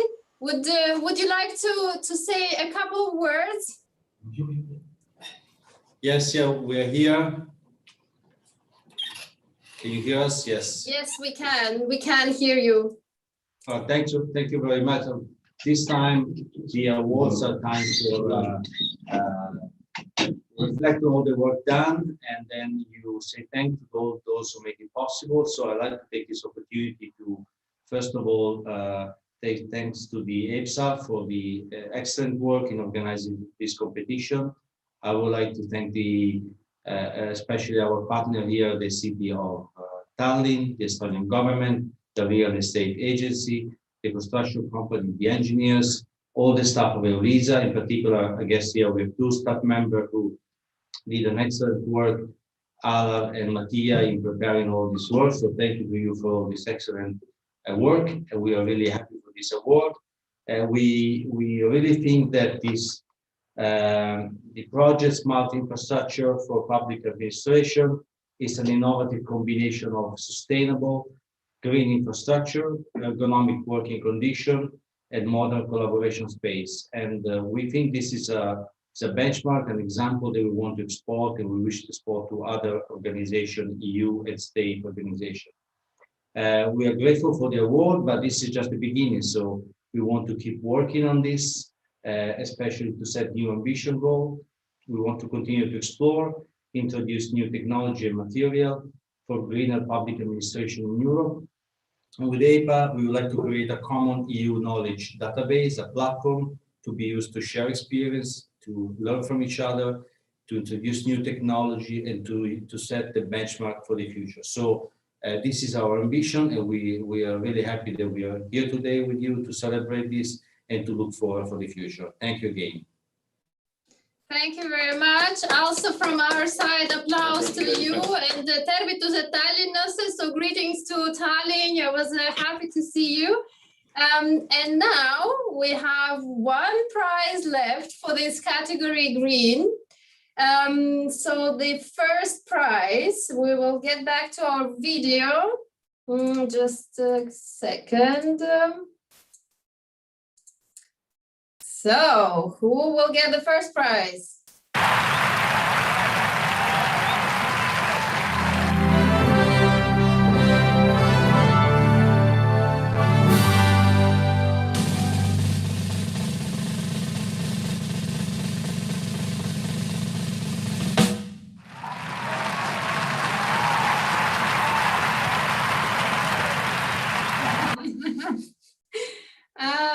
I see already happy faces in there. I think that I don't need to ask you, the winner is with us. I'm sure the winner is with us.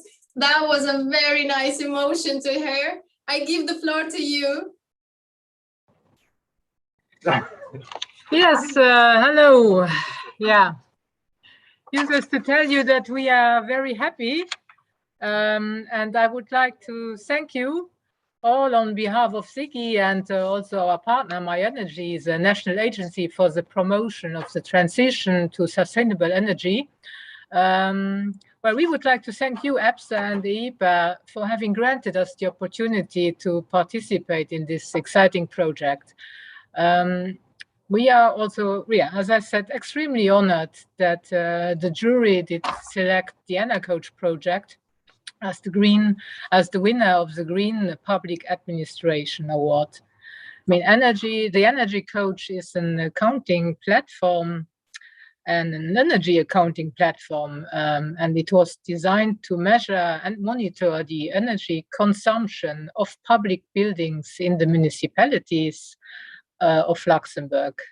And well, what's really a pleasure is that all 102 Luxembourgish municipalities are using EnerCoach for obtaining transparent and reliable data, supporting them with their implementation of sustainable local climate policies, and also with the aim to reduce the energy consumption of municipal infrastructure or transforming the sources of energy which they are using to a more healthy energy. A big thank goes, well, the team is here with me, to the team of SIGI, of course, with their continuous work and to improve the solution. And also big thanks to My Energy and the Ministry of Sustainable Development for entrusting SIGI with the development of this platform. And also a big thanks to our municipalities who are using the platform and contributing to the success of it. We believe that this award is a true proof that digital innovation in the public sector can be a key driver for the development of sustainable solutions and supporting all of us in a joint effort to combat climate change. Thank you very much. Thank you very much also to you. As was already mentioned by Alexandra Papatheodorou, that we have a limited amount of prizes to give today, but all the projects are the winners. Also those who will be receiving the good practice certificate. And we thought that, it would be a very good occasion also during this award to mention all those projects, to give them also a bit of a reward for all the work that they've done. So I'll continue with the video where we will project also all the projects that were pre-selected during the jury meeting. And also we will move on to the next category, which is digital. Indeed. So we go back here.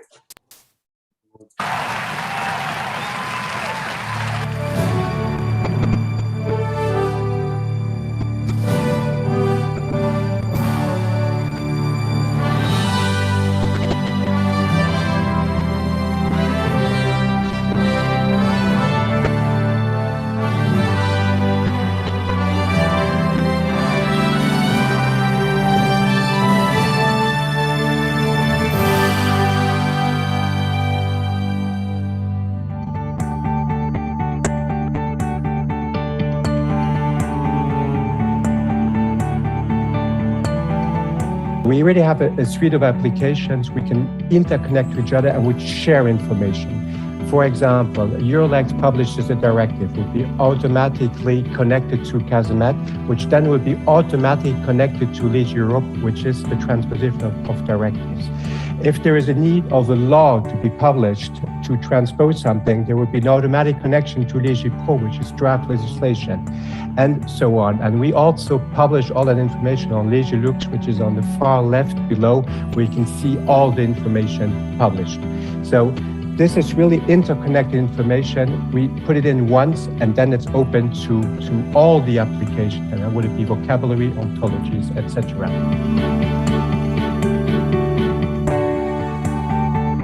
With Justice Online, a great transformation of how judiciary services are offered took place in Austria.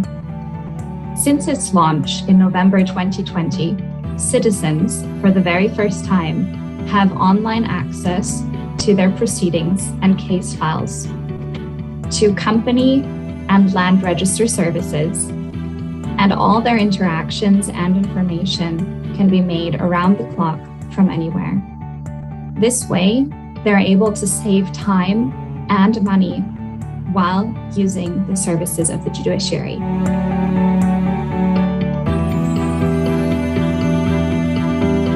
The main goal of this project was to create a service enabling the transfer to state archives of all archival materials provided in electronic form by institutions and private persons, and then ensuring their security and making them available to users.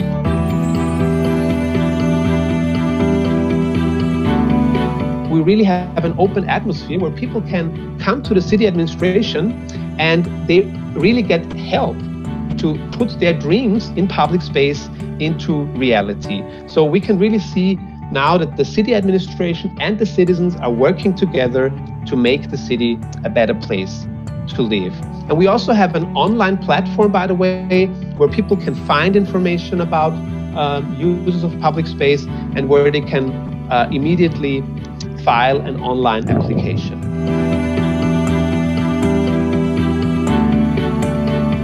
The administrative simplification we achieved makes life easier for a lot of our partners, not only for the police officer on the streets, for our judges, for our prosecutors, but also for the citizens and the companies where we help them to actually interact better with justice or the different partners.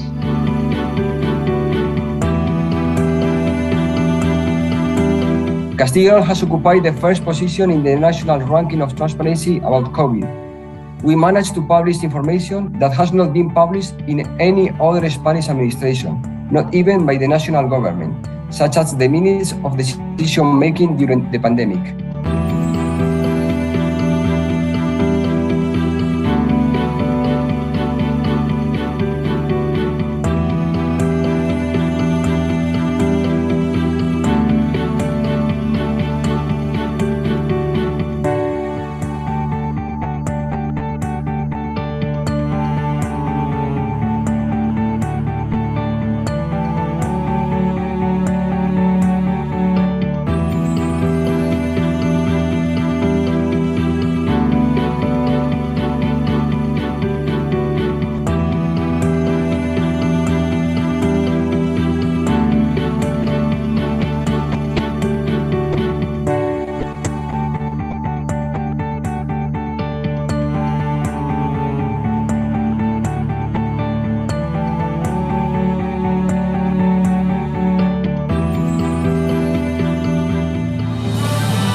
So we have the third prize.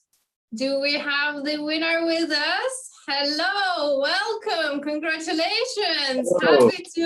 Happy to know that also the country I officially live in also won the prize in this in this category. Sincere congratulations.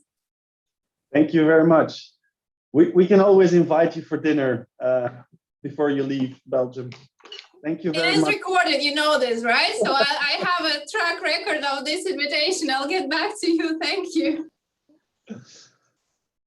Thank you very much. First of all, thank you very much for EPSA for organizing this very interesting event. It was great for us. It was nerve-wracking, and I have to be honest, we had 2 tough meetings with the jury, but they were very interesting. Also for us, it makes us look into the mirror and makes us think, how can we do things better? So thank you very much for challenging us. But winning the third prize is so nice for us that actually it proves that our project actually has impact across borders, across the national borders, across international borders. And but first, I would really like to thank all my employees, all my partners, all the people that work together in this project. It's thanks to them that we actually made it so far. So thank you very much to them for everything they did. And it's so nice for me to work with such skilled people day in, day out. So thank you very much.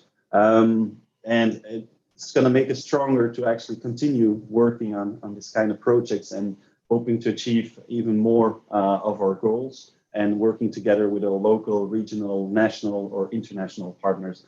I'm very looking forward to that. And thank you very much for giving us that chance. And thank you for this award, and thank you for the wonderful journey we made with the different jury members. Thank you very much. Thank to you, and thank you for your courage to challenge the status quo and to do things differently and to apply as well to get a bit of a outcome to show how much your work is actually important. So thank you for this. We get back to the video because we still have some words to be shared with you.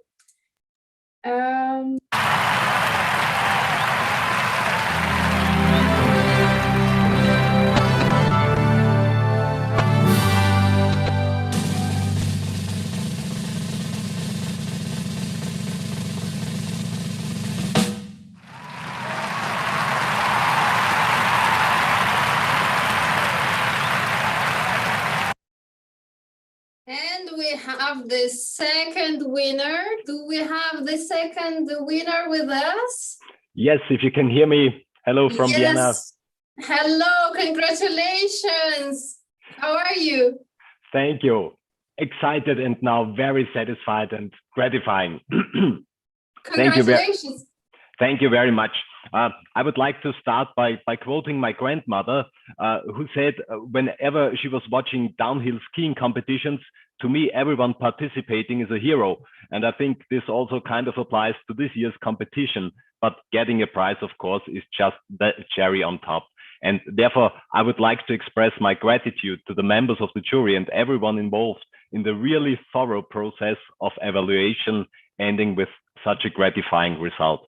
And of course, my heartfelt gratitude goes out to every member of my team, making that part of our vision of complete digitalization a reality, and once again showing highest level of expertise and dedication. So thank you very much. Thank you very much also to you. Our congratulations from Maastricht, and it's a pleasure to have you on board, to have also your project. I'm actually quite proud of how diverse our EPSA award is, and I really feel like we are a bit in this European Song Contest, setting where we are greeting, sending greetings to Austria and to Belgium and to Estonia and to all the countries there. So let's have a look who will get the first prize. All right.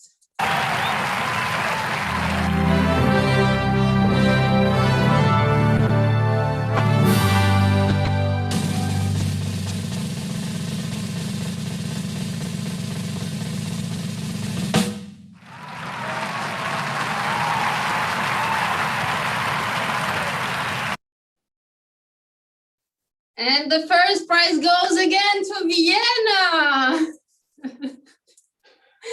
So I think Richard is very happy right now. I was not part of the jury, just to I was not part of the jury. Okay. Okay, we have Timo with us. Hi. Yeah, I'm trying to get my breath together. Oh my God. This is so beautiful. Wow. So, I really didn't expect this anymore.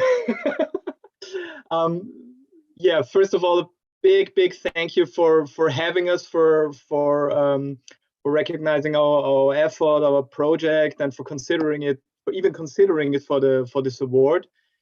Big honor to be in also with such wonderful other projects. We've been listening to the other presentations, and it's really breathtaking what is going on, and it's an honor to be with all of you.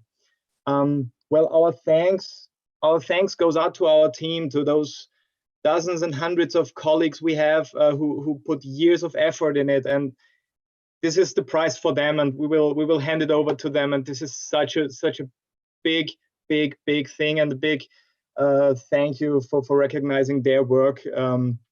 And wow, and also a thank you to our management, to the city of Vienna, that gave us the freedom to basically do what we thought was right, to do what we thought was good, and to do what is good for the citizens. And they gave us all the freedom to realize, to recognize our ideas, to make them real, and to do something good for the citizens. And this is really something that excites us so much. And thank you very much for the award. Amazing. Thank you. Thank you very much as well. Congratulations from our side. It's quite exciting also to see the variety of different projects.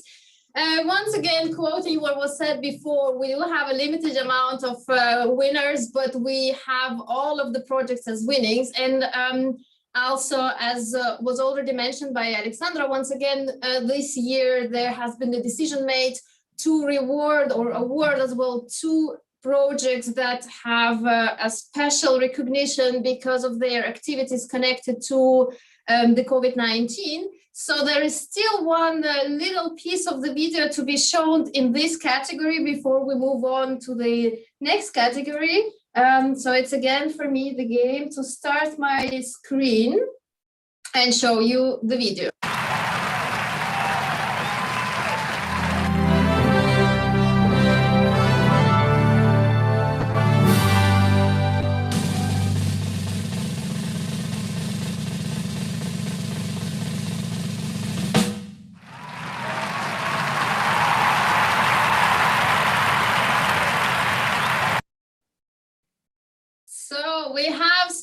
with us. We have a Spanish project that gets this special recognition for their work that they did during the COVID-19.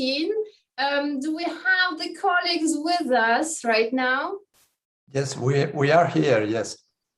All right, well, my congratulations, first of all. Thank you very much. We are very proud of this award.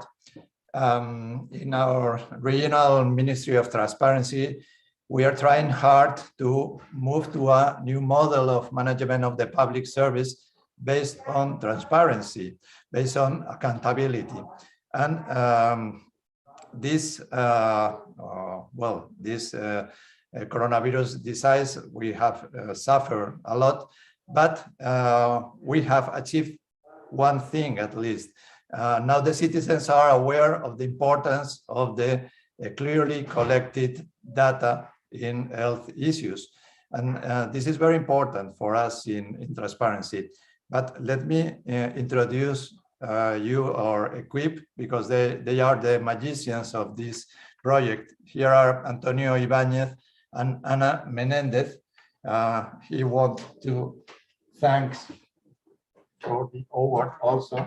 Thank you very much for the award. We are very happy because this has been a hard project for a long time. We are still working on it. And also, we are a very small team. We are believers of transparency and open data. And we want to thank also the effort and the work of the other ministries as health and education, because such project wouldn't be possible with the effort of so many professionals of our public administration. Thank you very much. Thank you. So again, thank you very much. We are very proud of it. Thank you very much also, and thank you for all the job that you did. Congratulations from our side. We will move on once again to the videos, because we would like also in this category to project all the projects that were preselected for the jury meeting. So it's also a little bit a moment of fame for them that they did also a great job, although they did not get to see the award itself. And afterwards, we are going to move to our last category, which is innovation. So we go on, we move on.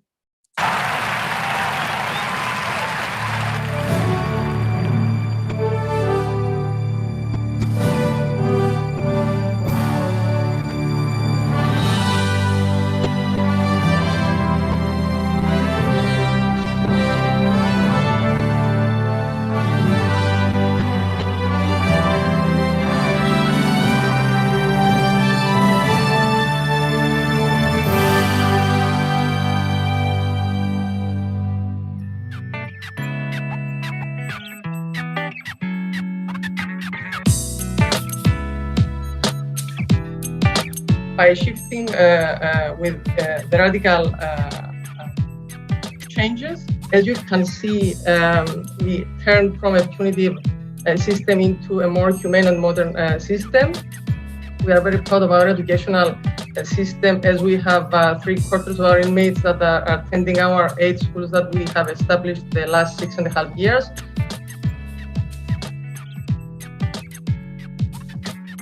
With GovWise Innovation, we provide our stakeholders with all necessary tools and expertise to work with innovative companies, and we guide them to get to the best possible results. We give them access to our expertise and to our procedures, and we give this to all interested civil servants. In the long run, it is our aim that our stakeholders use the platform autonomously.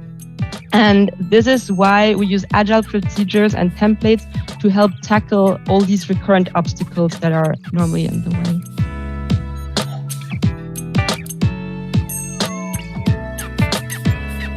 Now with the program, the Transform program, that the goals are improving the innovation, simplification, and participation in the public sector, and we focus on these 3 areas.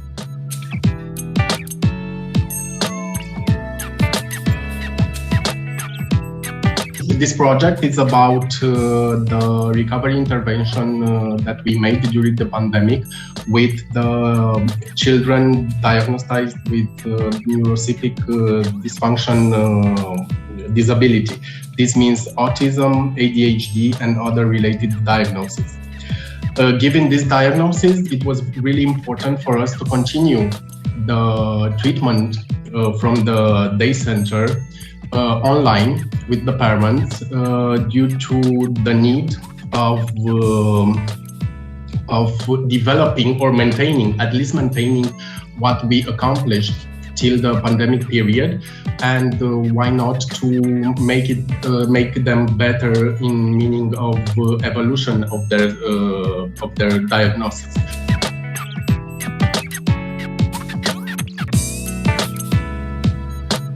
We created a model for full participation. In university, we are a city of 500,000 citizens, and we have 64 neighborhoods. We have more than 2,000 employees. So we met lots of workshops in analyzing the process of the strategic planning. So we reached more than 1,500 people.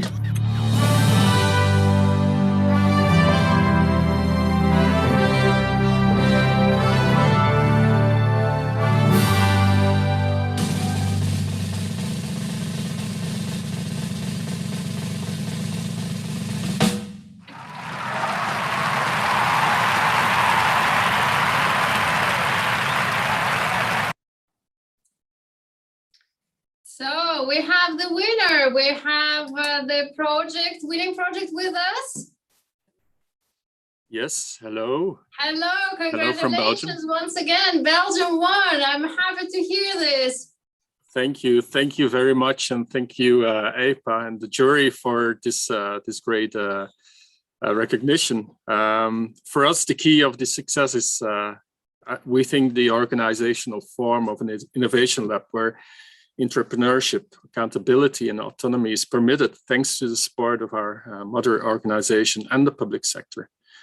So we hope our approach to make experimenting possible within the public sector can inspire other labs and public services in Europe and elsewhere as a tool for innovation. So we especially want to thank all the people who contributed each in their own way to GovBy's innovation. So Ben Smeets, Sandra Schillemans, our president Nicolas Wayaert, for giving us the space to deploy our entrepreneurship at the Innovation Lab, the Safe Nest for Innovation and Experimentation at Bossard, but also all current and former members of the NIDO team, like Nina Genovese, Larine, André François, Vanessa de Wulf, Cathy van Hoorne, and Therese Calais.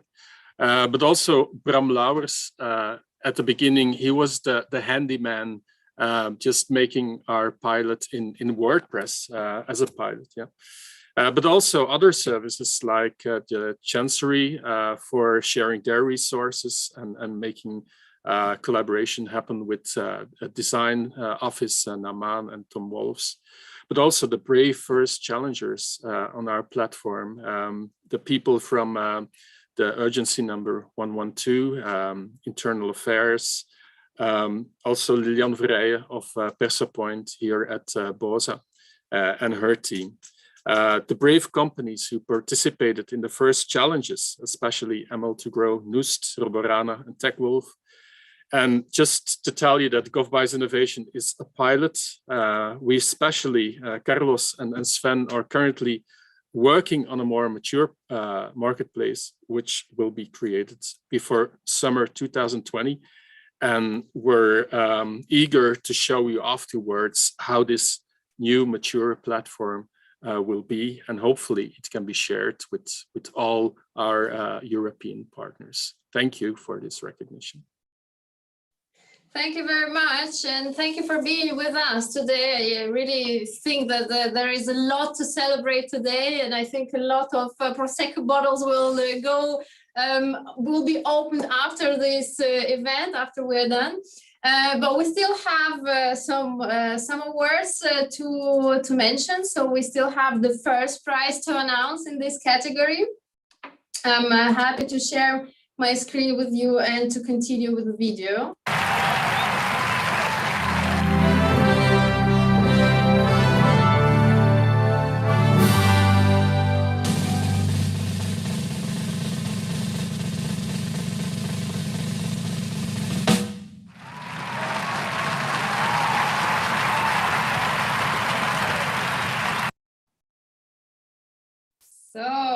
We are congratulating our project winners in this category. And do we have Portugal with us? Yes, here you. Hello and welcome. Hello. Congratulations. Hello, thank you very much. Good morning to all.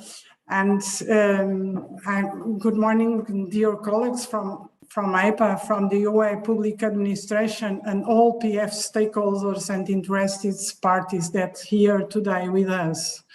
First of all, I would like to congratulate the European Institute of Public Administration, EPA, for the excellent work in featuring and disseminating public sector best practices in order to foster relevant and efficient public administration. It is thus an honor to be receiving such an important award under the category of innovative public administration, which distinguishes and rewards the innovation fingerprint of a Portuguese public administration, striving to correspond to the demands and expectations of the citizens. This is an event more significant if considering the difficult times and particularly demanding challenges faced by governments around the world. The overarching theme of the 2021 EPSA, called Building a Better Europe for Citizens, could also perfectly label the purpose and ambition that inspired the creation in 2017 of LabX, Experimentation Laboratory for Public Administration. For those who don't know, LabX is a unit of administrative modernization agency, AMA, under the Ministry of State Modernization and Public Administration. It was set out to provide the public administration with strategic thinking that, through experimentation and the prototyping of public service, design thinking and behavioral analysis, would lead the simplification of processes while simulating the dissemination of best practices in the public administration, while fostering civil servants' capacity building as well as promoting a culture of participation. The success of the implementers of LabX is also revealed by the recently expansion and consolidation as LabX Center for Innovation in the Public Sector. In 2019, we received the European Public Sector Award for Simplex program, as well as certificates a best practice for the citizen spots and the automated social energy tariff. Also in the present call, alongside LabX nomination in the IDGov mobile app, was awarded with the best practice certificate in the digital public administration category. This recognition emphasizes and encourages our continuous commitment to persistently search for innovative solutions. I don't want to take too much of your time, so I would like to thank EPA once again and all the colleagues who contribute to a more innovative Europe. Finally, I wish to publicly express my gratitude to LabX team and all the AMA teams who worked every day to offer better public service to citizens. That's our focus. Thank you very much. Thank you very much. Congratulations from our side. And also in this category, we have a special project that we would like to mention once again explicitly. So we continue with our agenda for the video. It still has some minutes before we go until the very end of the video, and we can't, of course, stop there.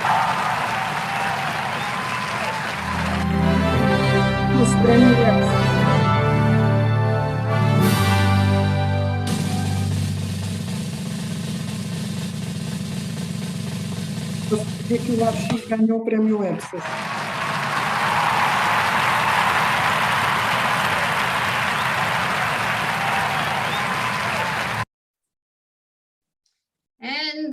we have our Romanian winner for this special category for their work related to COVID-19. Do we have the project with us? Hello. Hi, welcome. Happy to see you here. Congratulations. Thank you very much. Thank you, EPSA. Thank you, EIPA. This is a great pleasure for us, and this great recognition of our work, especially my colleagues from the Day Center that won this prize.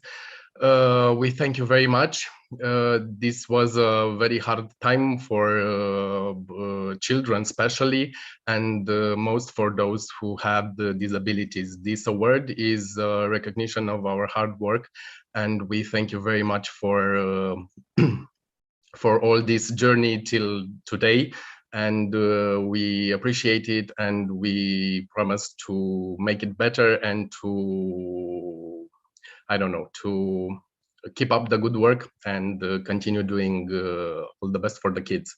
Thank you. Thank you very much. I think your work is incredibly important, especially in these days, this time.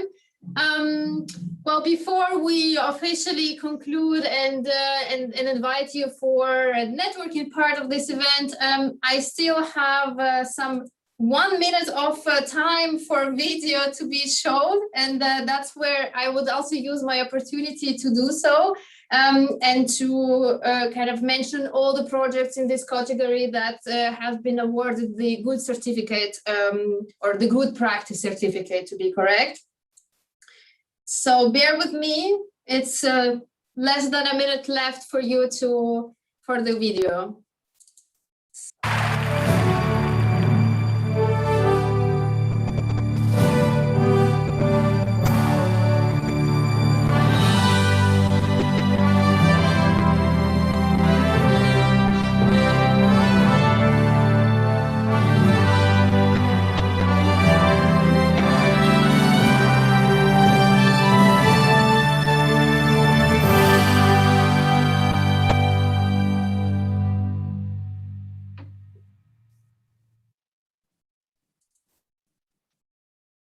So that's where we end on this very happy note, and somehow it still feels very, very empty here, but I hope in your home countries, in your offices or homes, wherever you are with your teams, you will have a chance to celebrate today. My sincere congratulations to all the winners of this award. I'm so happy to see so many people joining this event, and also many people joining also our online event or online streaming. So I would be very happy to stay in touch with you. Please do me a big favor and like our EIPA page, so then you will also get a bit of more information about our upcoming activities, events, publications, awards, calls for applications, everything. Be active on social media, subscribe to our newsletter if you haven't done this yet. We are publishing it also monthly, where you will be able to know all the updates coming up, and you'll be able also to actively participate in the work of EIPA, not only EPSA. But I also very much hope that, of course, we will stay in touch beyond this award ceremony. And as was already announced, so there will be an opportunity to participate in the workshops and read some of the publications that we will be putting together, or we are actually already on it. So stay tuned. There will be a lot of things going on. With this, I will probably give to you, Christoph. Thank you, Julia.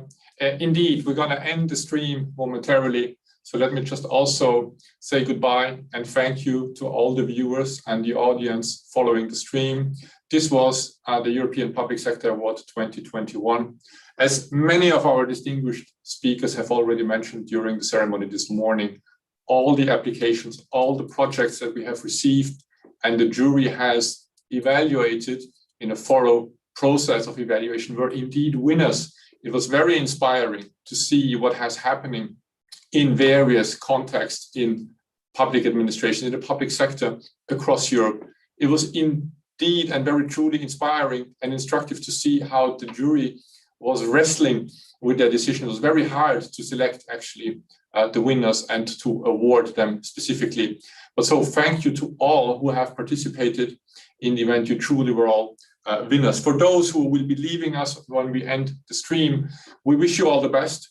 Thank you very much for having tuned in this morning. As we have already said, this ceremony is only the beginning. There will be more to come, workshops, publications, a conference and the like. And of course, hopefully more editions of EPSA in the future. And we hope to see you then again, perhaps not only as a part of the audience, but perhaps also as applicants for future editions of EPSA. With that being said, thank you very much. Take good care.